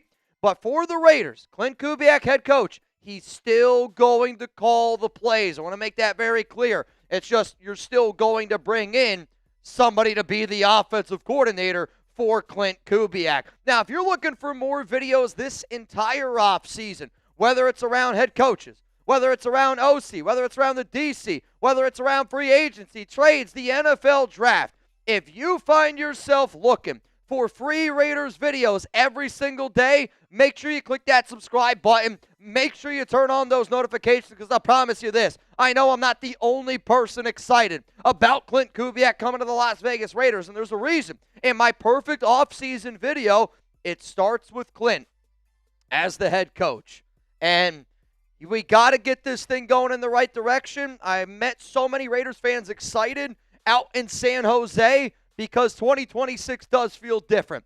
And if you want to be a part of this amazing community, it's going to be a hell of an offseason. I don't want you to miss it. Make sure you're subscribed. Let's go to the very first OC candidate with Klint Kubiak. And again, I just want to be able to give you some names to keep an eye out for. Josh McCown, quarterbacks coach of the Minnesota Vikings. He was the Carolina quarterback coach in 2023 and was with Minnesota from 2024 to 2025. Played quarterback in the NFL from 2002 to 2020.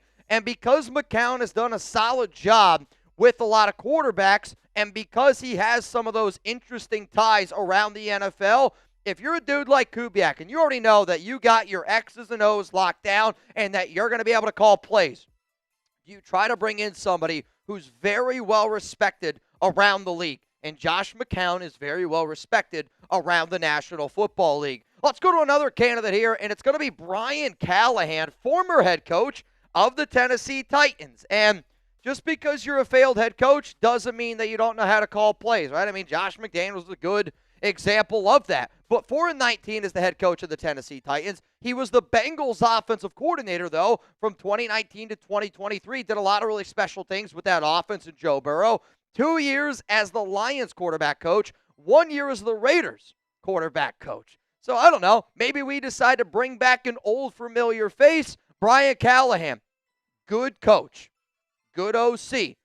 Doesn't mean that he's a good head coach. I do think it's somebody that you should at least keep in mind. But I want to know from you, who are you hoping the Raiders hire to be their next offensive coordinator? You're about to get hit with a YouTube ad break. While that ad is playing, I want you to scroll on down and answer the pinned comment, because my answer is going to be coming up here right after this YouTube ad break. Do you remember when I said that whoever the OC comes in, they're not going to call plays?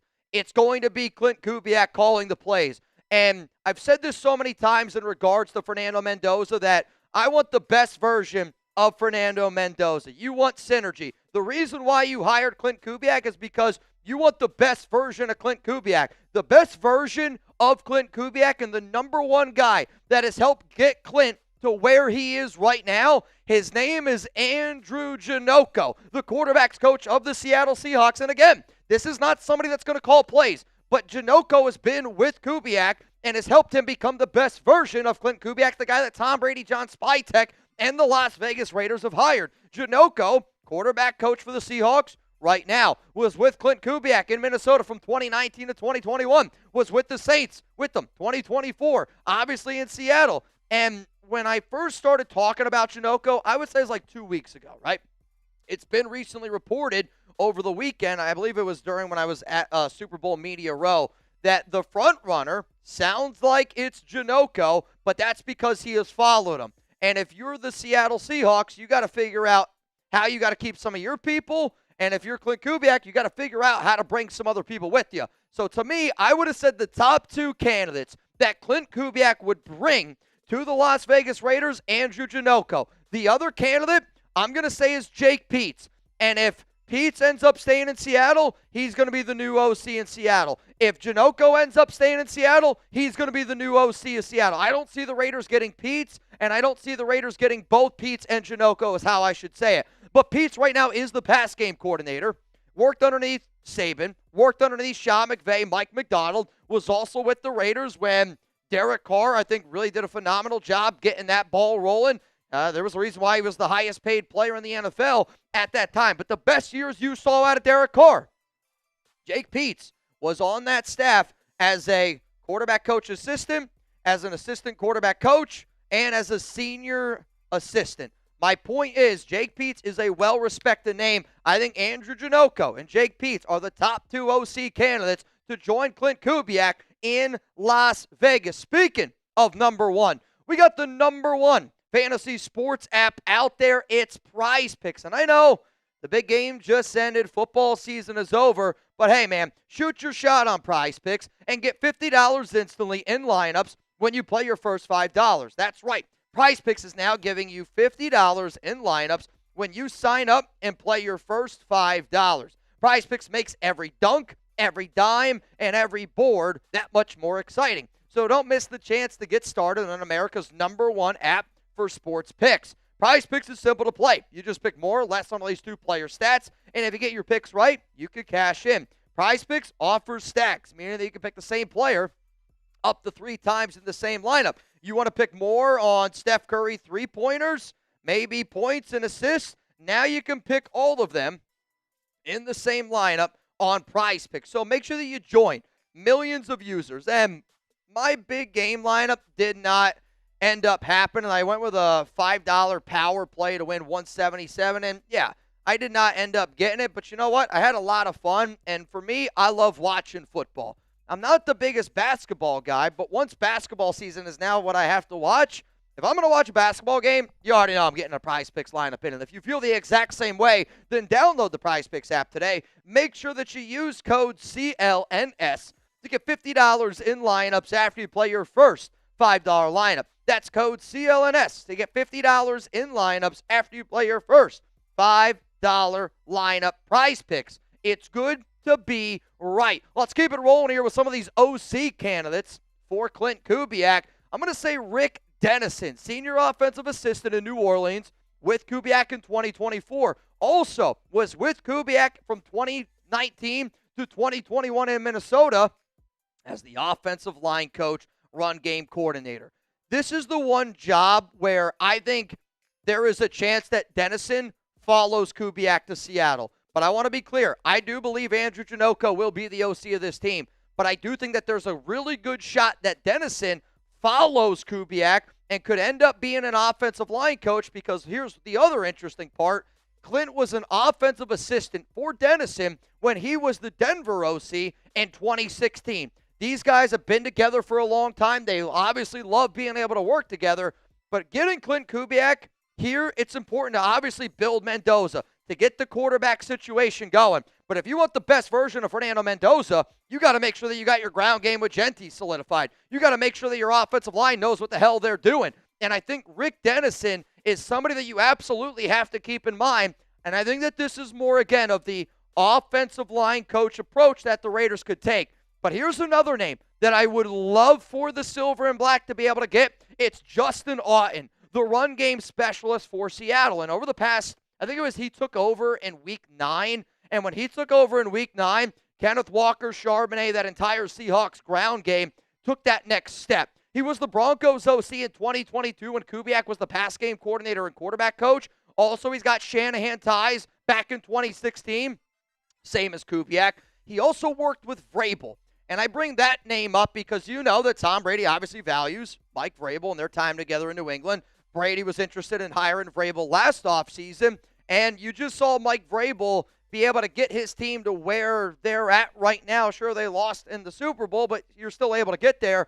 But he was the running back coach and run game coordinator in 2023 with Derrick Henry there. And if you want that physicality that you're just bringing to the game every single snap, that matches so well with Jeanty. If I'm the Raiders, I'm trying to get Janocko. I'm trying to get Justin Oughton. I'm trying to get Rick Dennison in the building, because that's going to help you get the best overall Klint Kubiak and that synergy. Hey, man, I don't know about y'all. Watching Clint win that Super Bowl, fun feeling.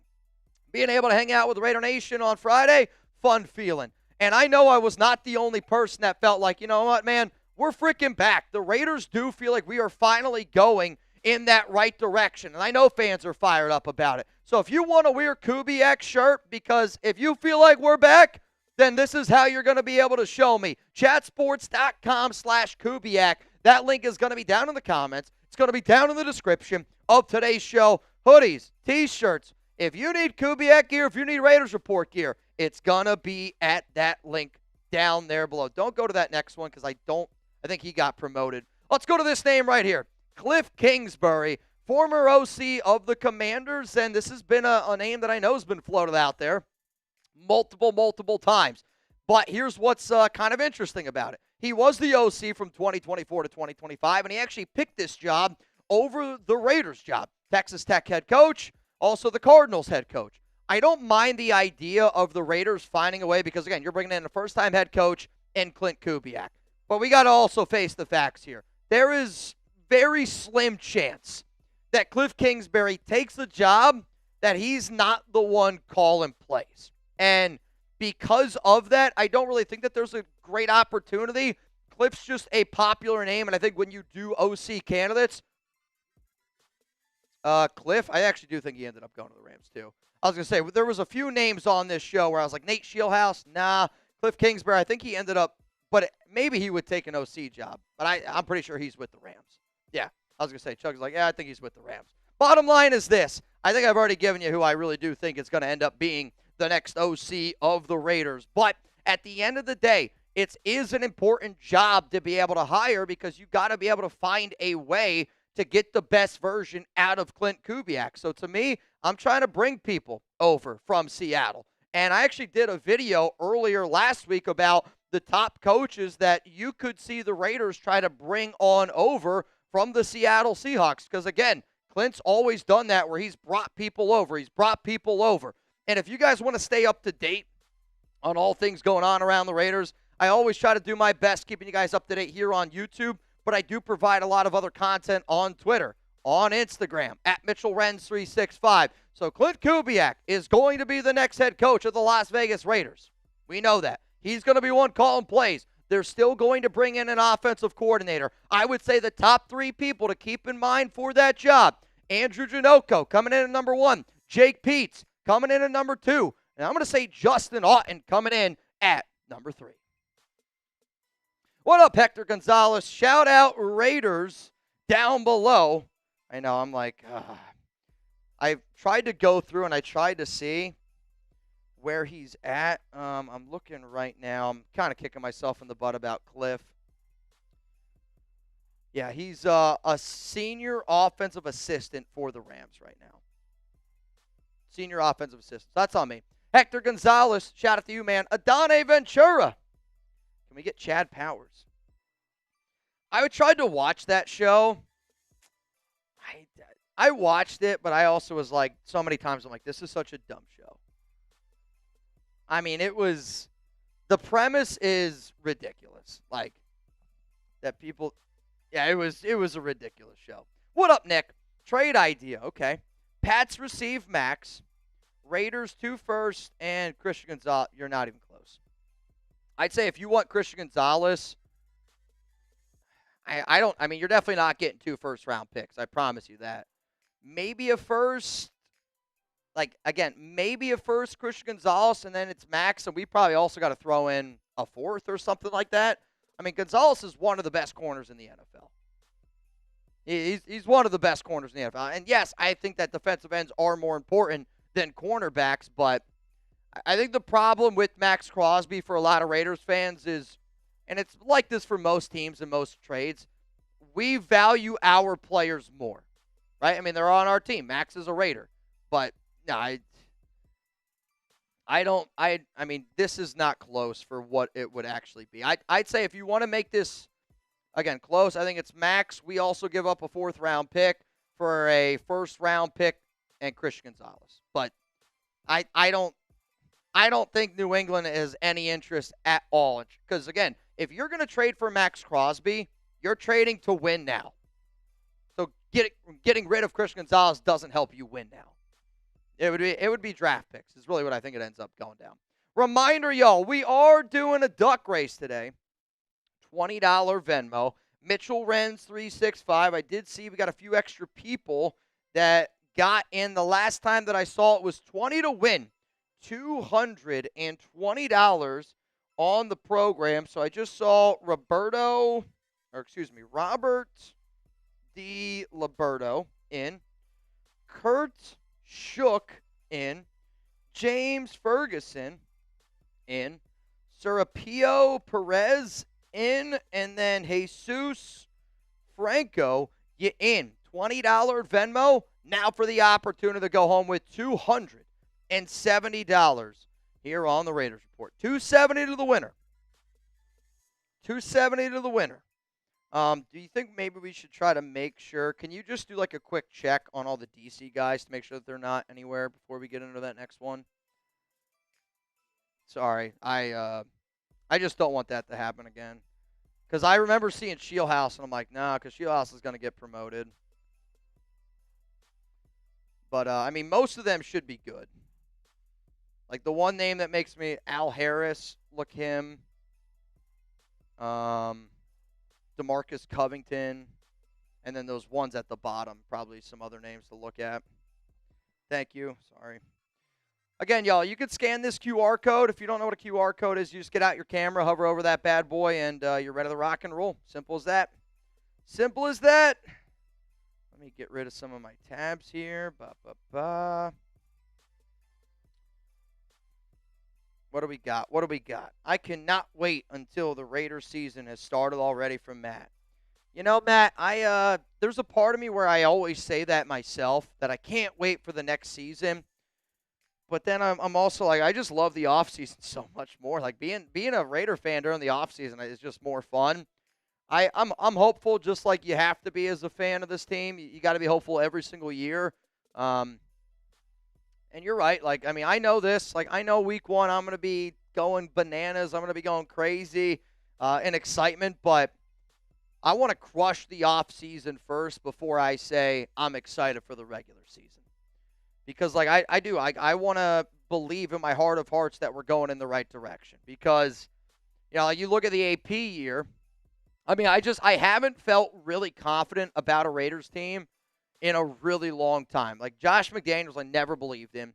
Antonio Pierce, I was hopeful, but at the end of the day, we were like, bro, we got Gardner Minshew and Aiden O'Connell, the quarterback. Like, it's not easy to win football games like that. And then this past season, I think, again, we were hoping that the Raiders were going to be able to get it going, but you also, I mean, we looked at that defense, and I think we were able to pick certain areas like, yeah, we're going to struggle here, we're going to struggle here, we're going to struggle here. And I never thought Geno was going to be as bad as what Geno Smith was. It's the worst Geno Smith I think we've seen since he played for the New York Jets. So it was a rough outing. If you get Mendoza with Kubiak, I do really truly believe in my heart of hearts that we are getting it going in the right direction. And you got it, and I think that you're crazy to not feel like that. I think you're crazy if you don't feel like that. Again, I'm not saying we're going to be a playoff team, but it's that confidence feeling of, yes, we are doing what's best. We are doing what's right. And sometimes, I compare it to just like living my life, like doing what I need to do. Like, I obviously don't know how my life's going to go. Nobody here knows how their life's going to go. It's kind of like being a parent. Like, you don't know if you doing this is going to help your kids or, I don't know, hurt your kids in any way, but you do what you feel like is right to always put them in the best situation possible. And I think with what we have with Klint Kubiak, we're going in that right direction. We have no idea how it's going to pan out, but right now, I put my head on the pillow and I go, yep, we're moving in the right direction. What up, Matt? You're right, Mitch. Thanks, man. Mustaf, indeed. What up, Pepper Rides? I see you. Aloe Beta says, yeah, bro, facts. And that's, again, it's not easy being a Raider fan. Everyone here knows that it's not easy being a Raider fan. But you got to be hopeful. If you're not hopeful, I don't know how the hell you're a Raider fan. If you don't have hope, I don't think that you could be a Raiders fan. Or else you just love being miserable. Which I do think that there's a lot of people out there that are like that, unfortunately. Juan getting it in. Juan, I got you. Juan Nav in. I see Cornelius Hearn in. And then Alberto RUV. 20 to win. $300 here on the Raiders Report. So what we're going to do is it's not 10, though. So now coming up here next on the program is we're essentially what I just did for offensive coordinators. I'm going to do the exact same thing for defensive coordinators. I'm going to go through. I'm going to try to just tell you who I think is the best chance to be the next DC for the Raiders when they decide to bring in Klint Kubiak. And again, these are not ranked in any particular order. So just so y'all know.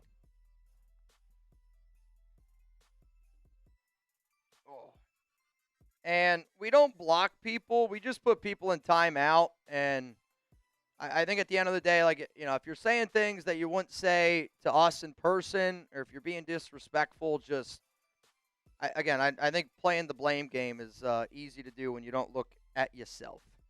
Alberto, what up, man? Alberto Rove, I got you. No way.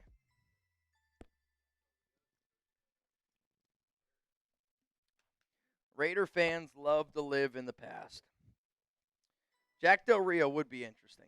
But, again, I think if you brought in Jack Del Rio, it's like quarterback coach.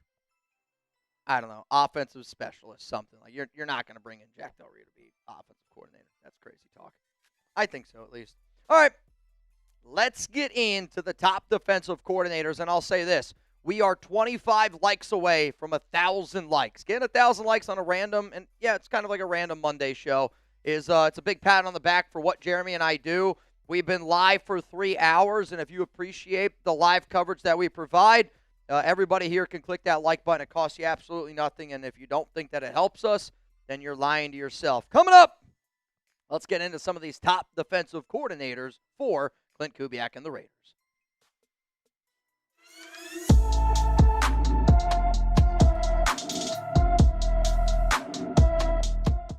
Raider Nation, what's going on? It's Mitchell Renz here, host of the Raiders Report, and the objective of today's show is to help out Raider fans understand who could potentially be the defensive coordinator that joins Klint Kubiak. Obviously, Kubiak, offensive-minded guy, is going to be calling plays, so you might not pay attention to who he brings in as an OC. I'll say it right now. Who he brings in as a defensive coordinator is much more important than who he decides to bring in as an OC, because you're a first-time head coach. So being able to find somebody that can kind of be that head coach on the defensive side of the football is at the utmost importance. Now, these coaches are not ranked. It is simply my best guess on who I could see Klint Kubiak, new Raiders head coach, bringing to the silver and black. If you don't know, I want you to hit that subscribe button, because we're going to always keep you up to date, whether it's OCs, DCs, minor coaching adjustment. I want people to subscribe to the Raiders Report because I'm confident in this. You will become a smarter fan for the low price of $0.00 for the next 365 days. I'll bet you this right now. You hit subscribe. If you don't learn anything after a week, unsubscribe. You got absolutely nothing to lose. But there's a reason why. We're the #1 Raiders show in the entire world. We have a good time. We build a community, and you're going to get free videos every single day. Let's go to the first name here of who I think could potentially be a defensive coordinator with Mr. Kubiak. Carl Scott, the defensive backs coach for the Seattle Seahawks, and he's been there since 2022. The Kubiak connection is that he was the Vikings DB coach in 2021 when Kubiak was the offensive coordinator there in Minnesota.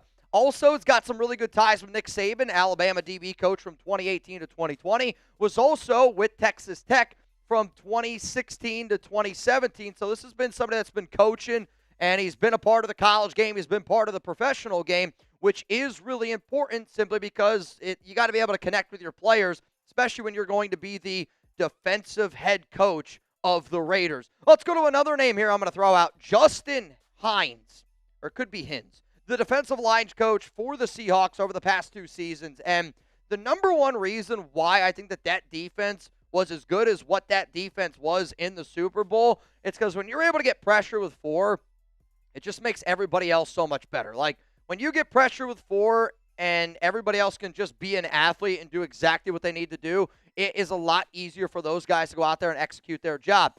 Bears assistant defensive line coach in 2022 to 2023.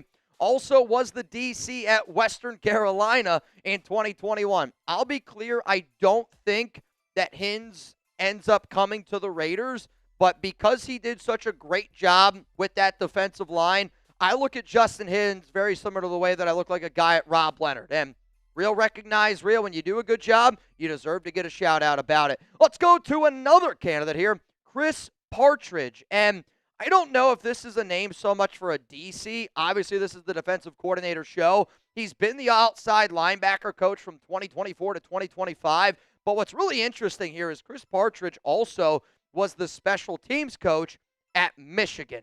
And you know that John Spytek and Tom Brady value their Michigan ties. So I actually think a sleeper candidate to be the next special teams coach is Chris Partridge. But he does come from Ole Miss, where he was a co-DC and a safeties coach from 2020 to 2022. And if I can find certain connections, I'm always going to do my best to bring it up, which is why Partridge ends up making today's show. Here's a name that I know is going to get a lot of people excited.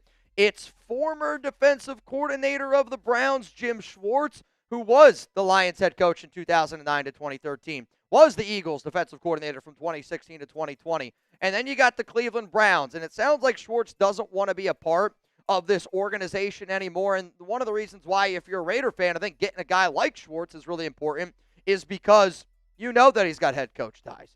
You know that he's been able to be that head coach before and really help run a great defense. And the Cleveland Browns, they're a really bad football team, but that defense led by Myles Garrett is outstanding. And if you're trying to keep Maxx Crosby happy, I do think by bringing in somebody like Schwartz to pair that with Kubiak, it makes a lot of sense. Because the last time I did this video, the #1 guy that I wanted was Raheem Morris. Morris obviously took the job with San Francisco, so you're not going to see him on the program. I bring that up because I'm about to ask you today's pinned comment. Who are you hoping the Raiders hire to be their next defensive coordinator? You're about to get in with a YouTube ad break. While that ad is playing, I want you to scroll on down, give me your answer. My answer coming up here right after this break. I'm going to say Jim Schwartz right now is the name that I would be the most excited about that the Raiders could bring in. Now, I'd also throw out a name, honestly, like a Sean McDermott, because at the end of the day, I want somebody that's got head coaching experience on the defensive side. With a first-time head coach like Klint Kubiak, you're going to get a lot of things thrown at you. So, let's talk about Mr. McDermott here for a little bit. Bills head coach from 2017 to 2025, 8-8 playoff record, 98-50 overall. Does have some of that DC experience, which you could see in Philadelphia and in Carolina. Well-respected leader, and there's been some former Raiders players that played underneath McDermott that said, hey, this would be a great guy to bring in as a head coach. If you know that he's getting that type of love and respect from a head coaching standpoint, I think bringing in McDermott, who's a good defensive-minded coach, bring him in to be, again, your DC and just run everything on that side of the football. Another up-and-coming coach, Al Harris, defensive backs coach for the Chicago Bears, and he's been the Bears DB and defensive pass game coordinator. He's been there since 2025. Cowboys assistant head coach and DB coach in 2024. Also has some of that AFC West experience where he was there from 2013 to 2018 with the Kansas City Chiefs. I always bring up AFC West experience because I know for a fact that it matters to Mark Davis. And if it matters to Mark Davis, it should matter to y'all as well. But if you're looking for an up-and-coming guy, this would be a little bit risky, I think, to pair with Kubiak. But I do think Al Harris is a very well-respected defensive-minded coach. We got more DC candidates coming up here in just a moment, but you already know Prize Picks is the sponsor on today's show. Prize Picks is freaking everywhere on this program. You know why? Because they're America's #1 fantasy sports app out there. They show up and show out for me, so I'm going to show up and show out for them. Shoot your shot on Prize Picks and get $50 instantly in lineups when you play your first $5. That's right. Prize Picks is now giving you $50 in lineups when you sign up and play your first $5. Prize Picks makes every dunk, every dime, and every board that much more exciting. So don't miss this chance to get started on America's #1 app for sports picks. Find your community on Prize Picks. With the new social feeds feature, you can share Prize Picks with your friends, copy lineups from winners with a single click. Copy lineups you like or use them as inspiration for your own picks. You can even follow Prize Picks partners like us and tailor fade our picks with just one click. So if you want to follow me on Prize Picks, I'm at Mitchell Renz 365. Join millions of users. It's available in all 50 states, and I know that the big game just happened. Well, if you're a hoop head, they also offer stacks, meaning that you can pick the same player up to 3 times in the same lineup. You want to pick more on Luka Doncic, points, 3-pointers, and assists? Now you can with Prize Picks. So download the Prize Picks app today.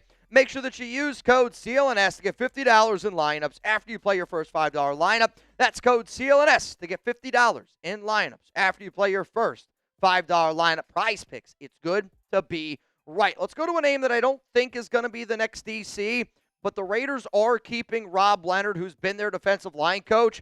And I think out of anybody on the coaching staff, and I mean this, anybody on that coaching staff that the Raiders decided to keep, the #1 guy that deserves a promotion is Rob Leonard.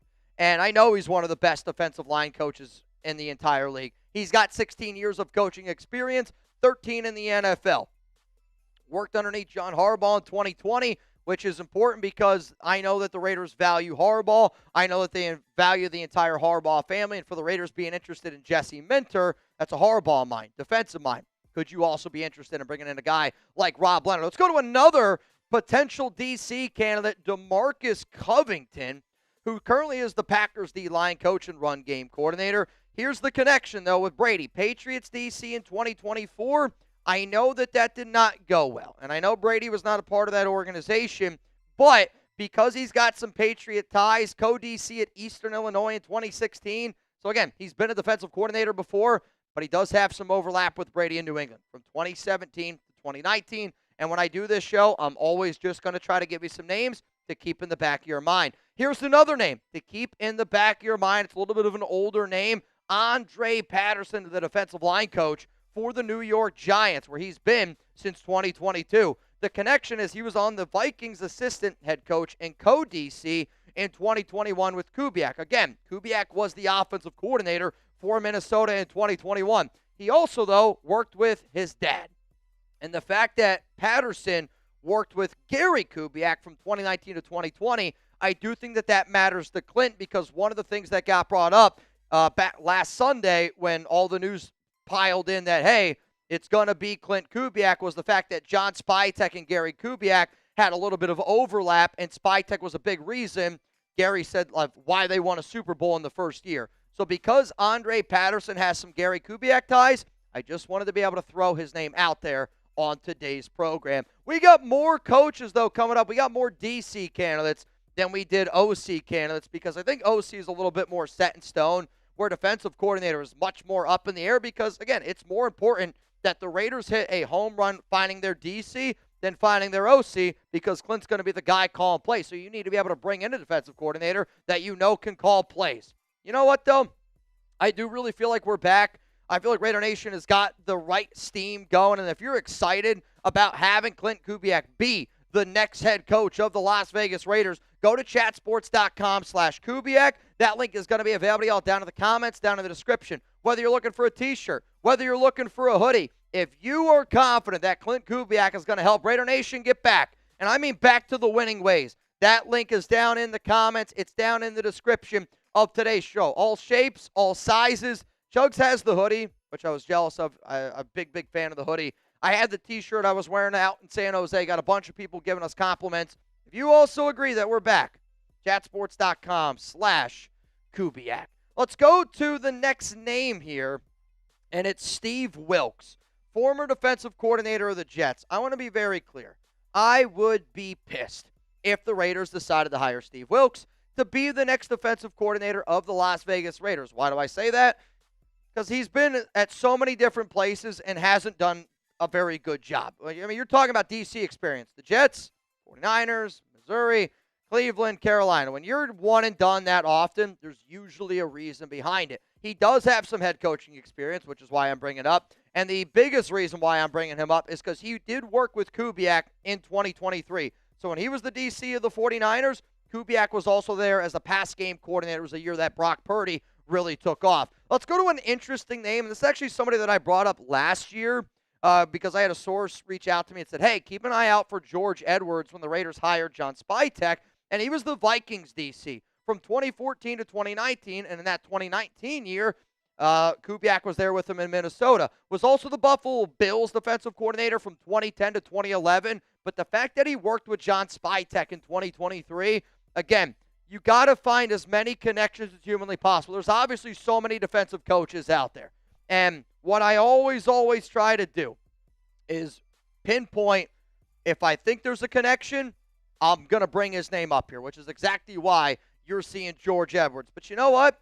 Out of all these names on here, maybe the name that fans should want the most is the current Seahawks defensive coordinator, Aiden Dirty, better known as AD. I know, we struck out on AP. Maybe we can go get an AD. But the Seahawks DC since 2024, when Kubiak joined this past season in 2025, he isn't the defensive play caller in Seattle, which is why I do think that his name should be brought up. I mean, if you're Dirty and you're going, why should I stay in Seattle? Mike McDonald is clearly the guy who's going to call plays there. Could you get an opportunity where you get to call plays for the Las Vegas Raiders? Now, you could make the argument that if Dirty just stays in Seattle, that he'll probably get an opportunity down the road. And, you know, you're probably not 100% wrong in saying that. But sometimes windows can be short. And if Dirty feels like that he's got an opportunity to be the defensive head coach and call plays, maybe he decides to follow his buddy Klint Kubiak over, because they did just end up winning a Super Bowl together. Was the Cowboys defensive line coach from 2021 to 2023. He's been coaching in the NFL since 2014. And I did see that he was a DC before for the London Warriors from 2011 to 2016. So those are all the potential, I would say, defensive coordinator candidates for the Las Vegas Raiders when they bring Klint Kubiak over. As a reminder, you can always hit me up on social media. I'm at MitchellRens365. If you took a picture of me, or if we were together during Super Bowl Media Row, if you hung out with us in San Jose on that Friday, if you're just looking for more Raiders content, there is nobody on planet Earth that will keep Raider Nation more up to date around OC, DC, Klint Kubiak, free agency, draft, trades, nobody than us right here on the Raiders Report. What up, Tony? Tony, appreciate the fact that you're tuning in, man, supporting the program. If you got a question for us, please don't be afraid to let us know down in the comments. Jordan, Mitch, you told us we were crazy when we didn't want Geno because of his previous year before the Raiders INTs. Stop calling us crazy and hear us out. I guess my point is I'm always going to give you my honest opinion. And if I think what you're saying is crazy, I'm going to say it. I was very wrong on Geno. I thought Geno was going to do a much better job than what he did. And I'm disappointed that the season went the way that it did, no doubt about it. But at the same time, if you saw what Geno was, I mean, he was a good quarterback before he came to the Raiders, you know? I mean, I'm not saying that I wanted Geno Smith. He was not my top choice. If you go back and you look at the top quarterbacks that I want the Raiders to get, Sam Darnold's number one on that list. He is. I wanted Sam Darnold. Geno was number 4 on my list. But I'm sorry if I do call people crazy. I also think this, Jordan, I make a lot of content. I make a lot of videos. I get the same question asked sometimes multiple times. I do hear you guys out. I think I hear out fans pretty well, but at the same time, if I think something, I'm always going to give my opinion, and if I upset people, if I upset anyone, you know, again, like this is a show that's about opinions. It's about me always giving you 110% of my authentic opinions, and I think the moment I stop doing that, I think the moment people stop doing it, but I hear you. But at the same time, if I think you're crazy, I'm going to tell you you're crazy. That's how it goes. Justine, Mitch, talk about the firing of Jack Del Rio. I guess my question is why, Justine? I mean, Jack, I know was the only winning head coach really in the last few years. He was 33-31. When Jack Del Rio ended up getting moved on from was really before I started doing this show. And I'm not afraid to admit it. I don't know as much about, 2018 is really when I turned this thing into me wanting to give Raider Nation the best coverage that they possibly can. Before that, I don't remember a lot of the things that happened before. And, that's me being real with you. But at the exact same time, I don't know. I know people love Jack Del Rio. I also think people just love old people that they remember being a part of this organization. But in terms of the firing of Jack Del Rio, I don't really remember it all that well. I mean, from what I do remember, there were some disagreements. Sounded like they clearly wanted to go in a different direction. They wanted to go with a bigger fish, and Jack wasn't really all that happy about it. I mean, looking back on it, yeah, the Raiders probably should have held on to Jack because you can make the argument he's been the best head coach the Raiders have had in the last 24 years. I mean, probably, right? I mean, is there another head coach that did a better job than Jack Del Rio in the last 24 years? I don't think so. To me, I don't think so. Yep. I don't think so. Oh, man. Robert, I mean, at the end of the day, people are going to get upset. And I've just learned it's like life, right? Like, my wife's going to do things that upset me from time to time. I'm going to do things that upset my wife from time to time. But we're still going to be able to talk about it. I'm not going anywhere. I don't think y'all are going anywhere. And just because we disagree on something doesn't mean that I think anything less of you. And I hope that you don't, think anything less of me. You're going to have different opinions. And that's the cool part about doing this show. And I think what's the cool part about, covering a football team is you don't really know. But you're just always going to give opinions. And I'll confidently say this. I'm way more right than I am wrong in terms of my Raiders' opinions. And I don't think that that's even, I don't even think it's even close. But like you said, the real ones know. And I know that. I know that. When is he signing? Is it going to be at 3 o'clock? I don't know when it was going to be. I was hoping that we would get something on Klint Kubiak because in my mind, I was thinking he's going to be ready to go today and it's going to happen. Now, it could end up happening later on tonight, and maybe it does end up happening later on tonight. But, I mean, when the news does become officially official, I'll be here. You already know. I'll be here. If you want to get in our duck race, I saw somebody just ask, Kobe Carson, did I get you in? Kobe, let me check, because I do think that I did. So I'm trying to see when you sent it in. Actually, I don't see a name here, Kobe Carson. I will do a refresh. But also, I don't see. All right, I'm going to refresh my phone. Let me see. All right, refresh, Kobe. Yeah, you're in there now. So the last name that I had was Albert. Albert, I gotcha. The new names are Roger Williams, Jonar Johnson, Kobe Carson, and then Jordan Venn. So as it stands right now, it is a $20 Venmo at Mitchell Renz 365. Right now you have a chance to win $350. If you want to get in, scan that QR code, add me as a friend. Because once we get all caught up on all of our super chats, then we are going to do the duck race. And then that's going to be all she wrote, which I believe the only other super chat we got to go to is Montez. And it says, appreciate the content, Mitch. You know, Montez, I want people at the end of the day to know, like, I am a content creator first. I love the Raiders. I do. And I love Raider Nation. And I do the amount of videos. I make the amount of content for Raider Nation. And I think people know that. But because I'm a content creator, like, I am always going to make content. Like, if I think something's interesting, I'm going to talk about it. If there's news out there, obviously I'm going to keep you up to date. If there's a rumor, I'm going to do whatever it takes to, talk about that rumor. But I do really think that we've built such a cool community on here because I think people understand what this gig is. And my gig is to have a good time, to keep you informed, and to make everybody here that watches the show a smarter and better Raiders fan. Because, and I say better only because of the community. And seeing the amount of people that interacted in person in San Jose, and it was so cool because a lot of y'all never probably met before in person. But it was like, oh, you're LA Crash Dog. Oh, shit, like that's Lord Cameron Abbott. I mean, it was as if so many people have been friends for so long. And very, very, very cool experience. So shout out to all y'all. Kelly, saludos, Las Vegas, Mitchell. Love the channel. Thank you, man. Thank you. Mitch, they are waiting for you to end the live to announce the hire. Maybe.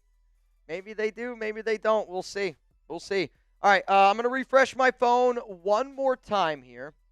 And if nobody else is in, we're going to get this duck race going. I see a few people decided to get in. Joe, and you're in. And then also Everett White, you're in. So can you add those two for me? Joe and Everett White. So this is now going to put us chance to win $370. Very, very cool.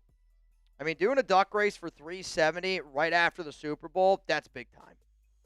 That's big time. And we got over 1,000 likes today. Shout out to all of y'all, man.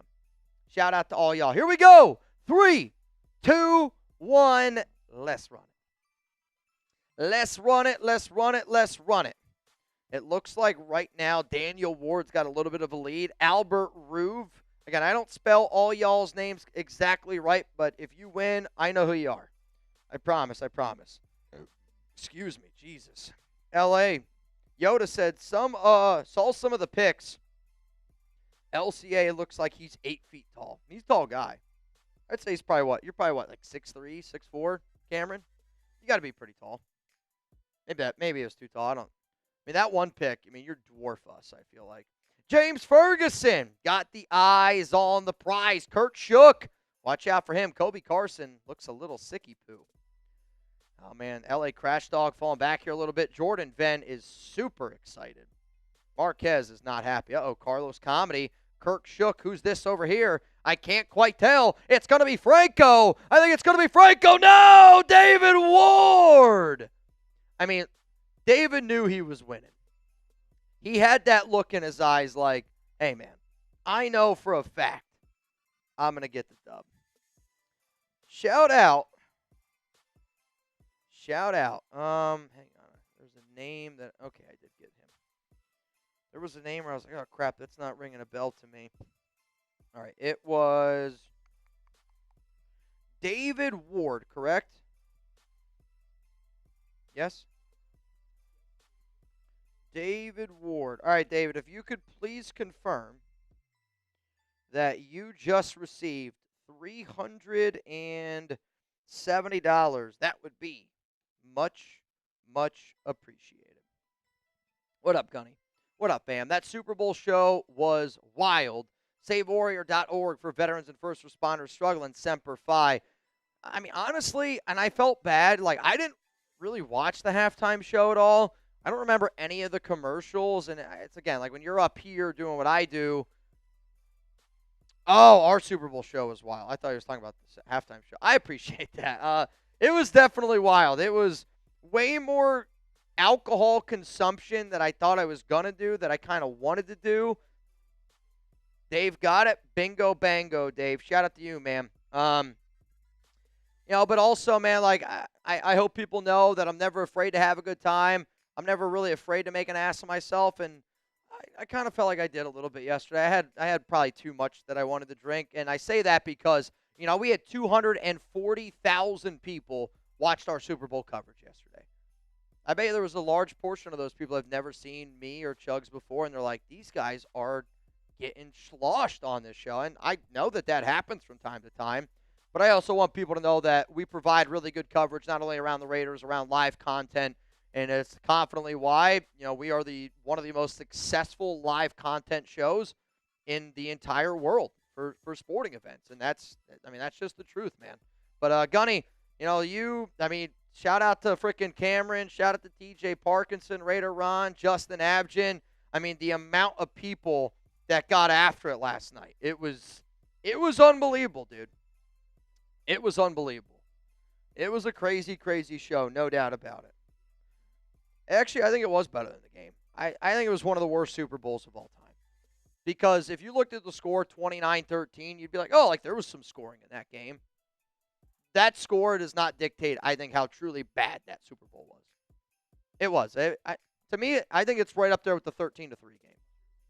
Sure. Unless you're a Seahawks fan. All right, y'all. Want to say again, appreciate each and every one of y'all for tuning in. If you're looking to get your hands on some Raiders Report gear, you can go to chatsports.com/RR Shop. Chugs just put that link for you guys down in the comments, down in the description of today's show. Here's what's going to happen. We're going to log off. Obviously, if the Raiders end up officially hiring Klint Kubiak, I'll be back. I'll be here live, and we're going to party. And I'm telling you this right now. If the Raiders do it today, when the Raiders officially make the announcement that Klint Kubiak is the head coach, I'm partying. That stream is going to be a party. It's going to be all around partying and celebrating because we deserve it as fans.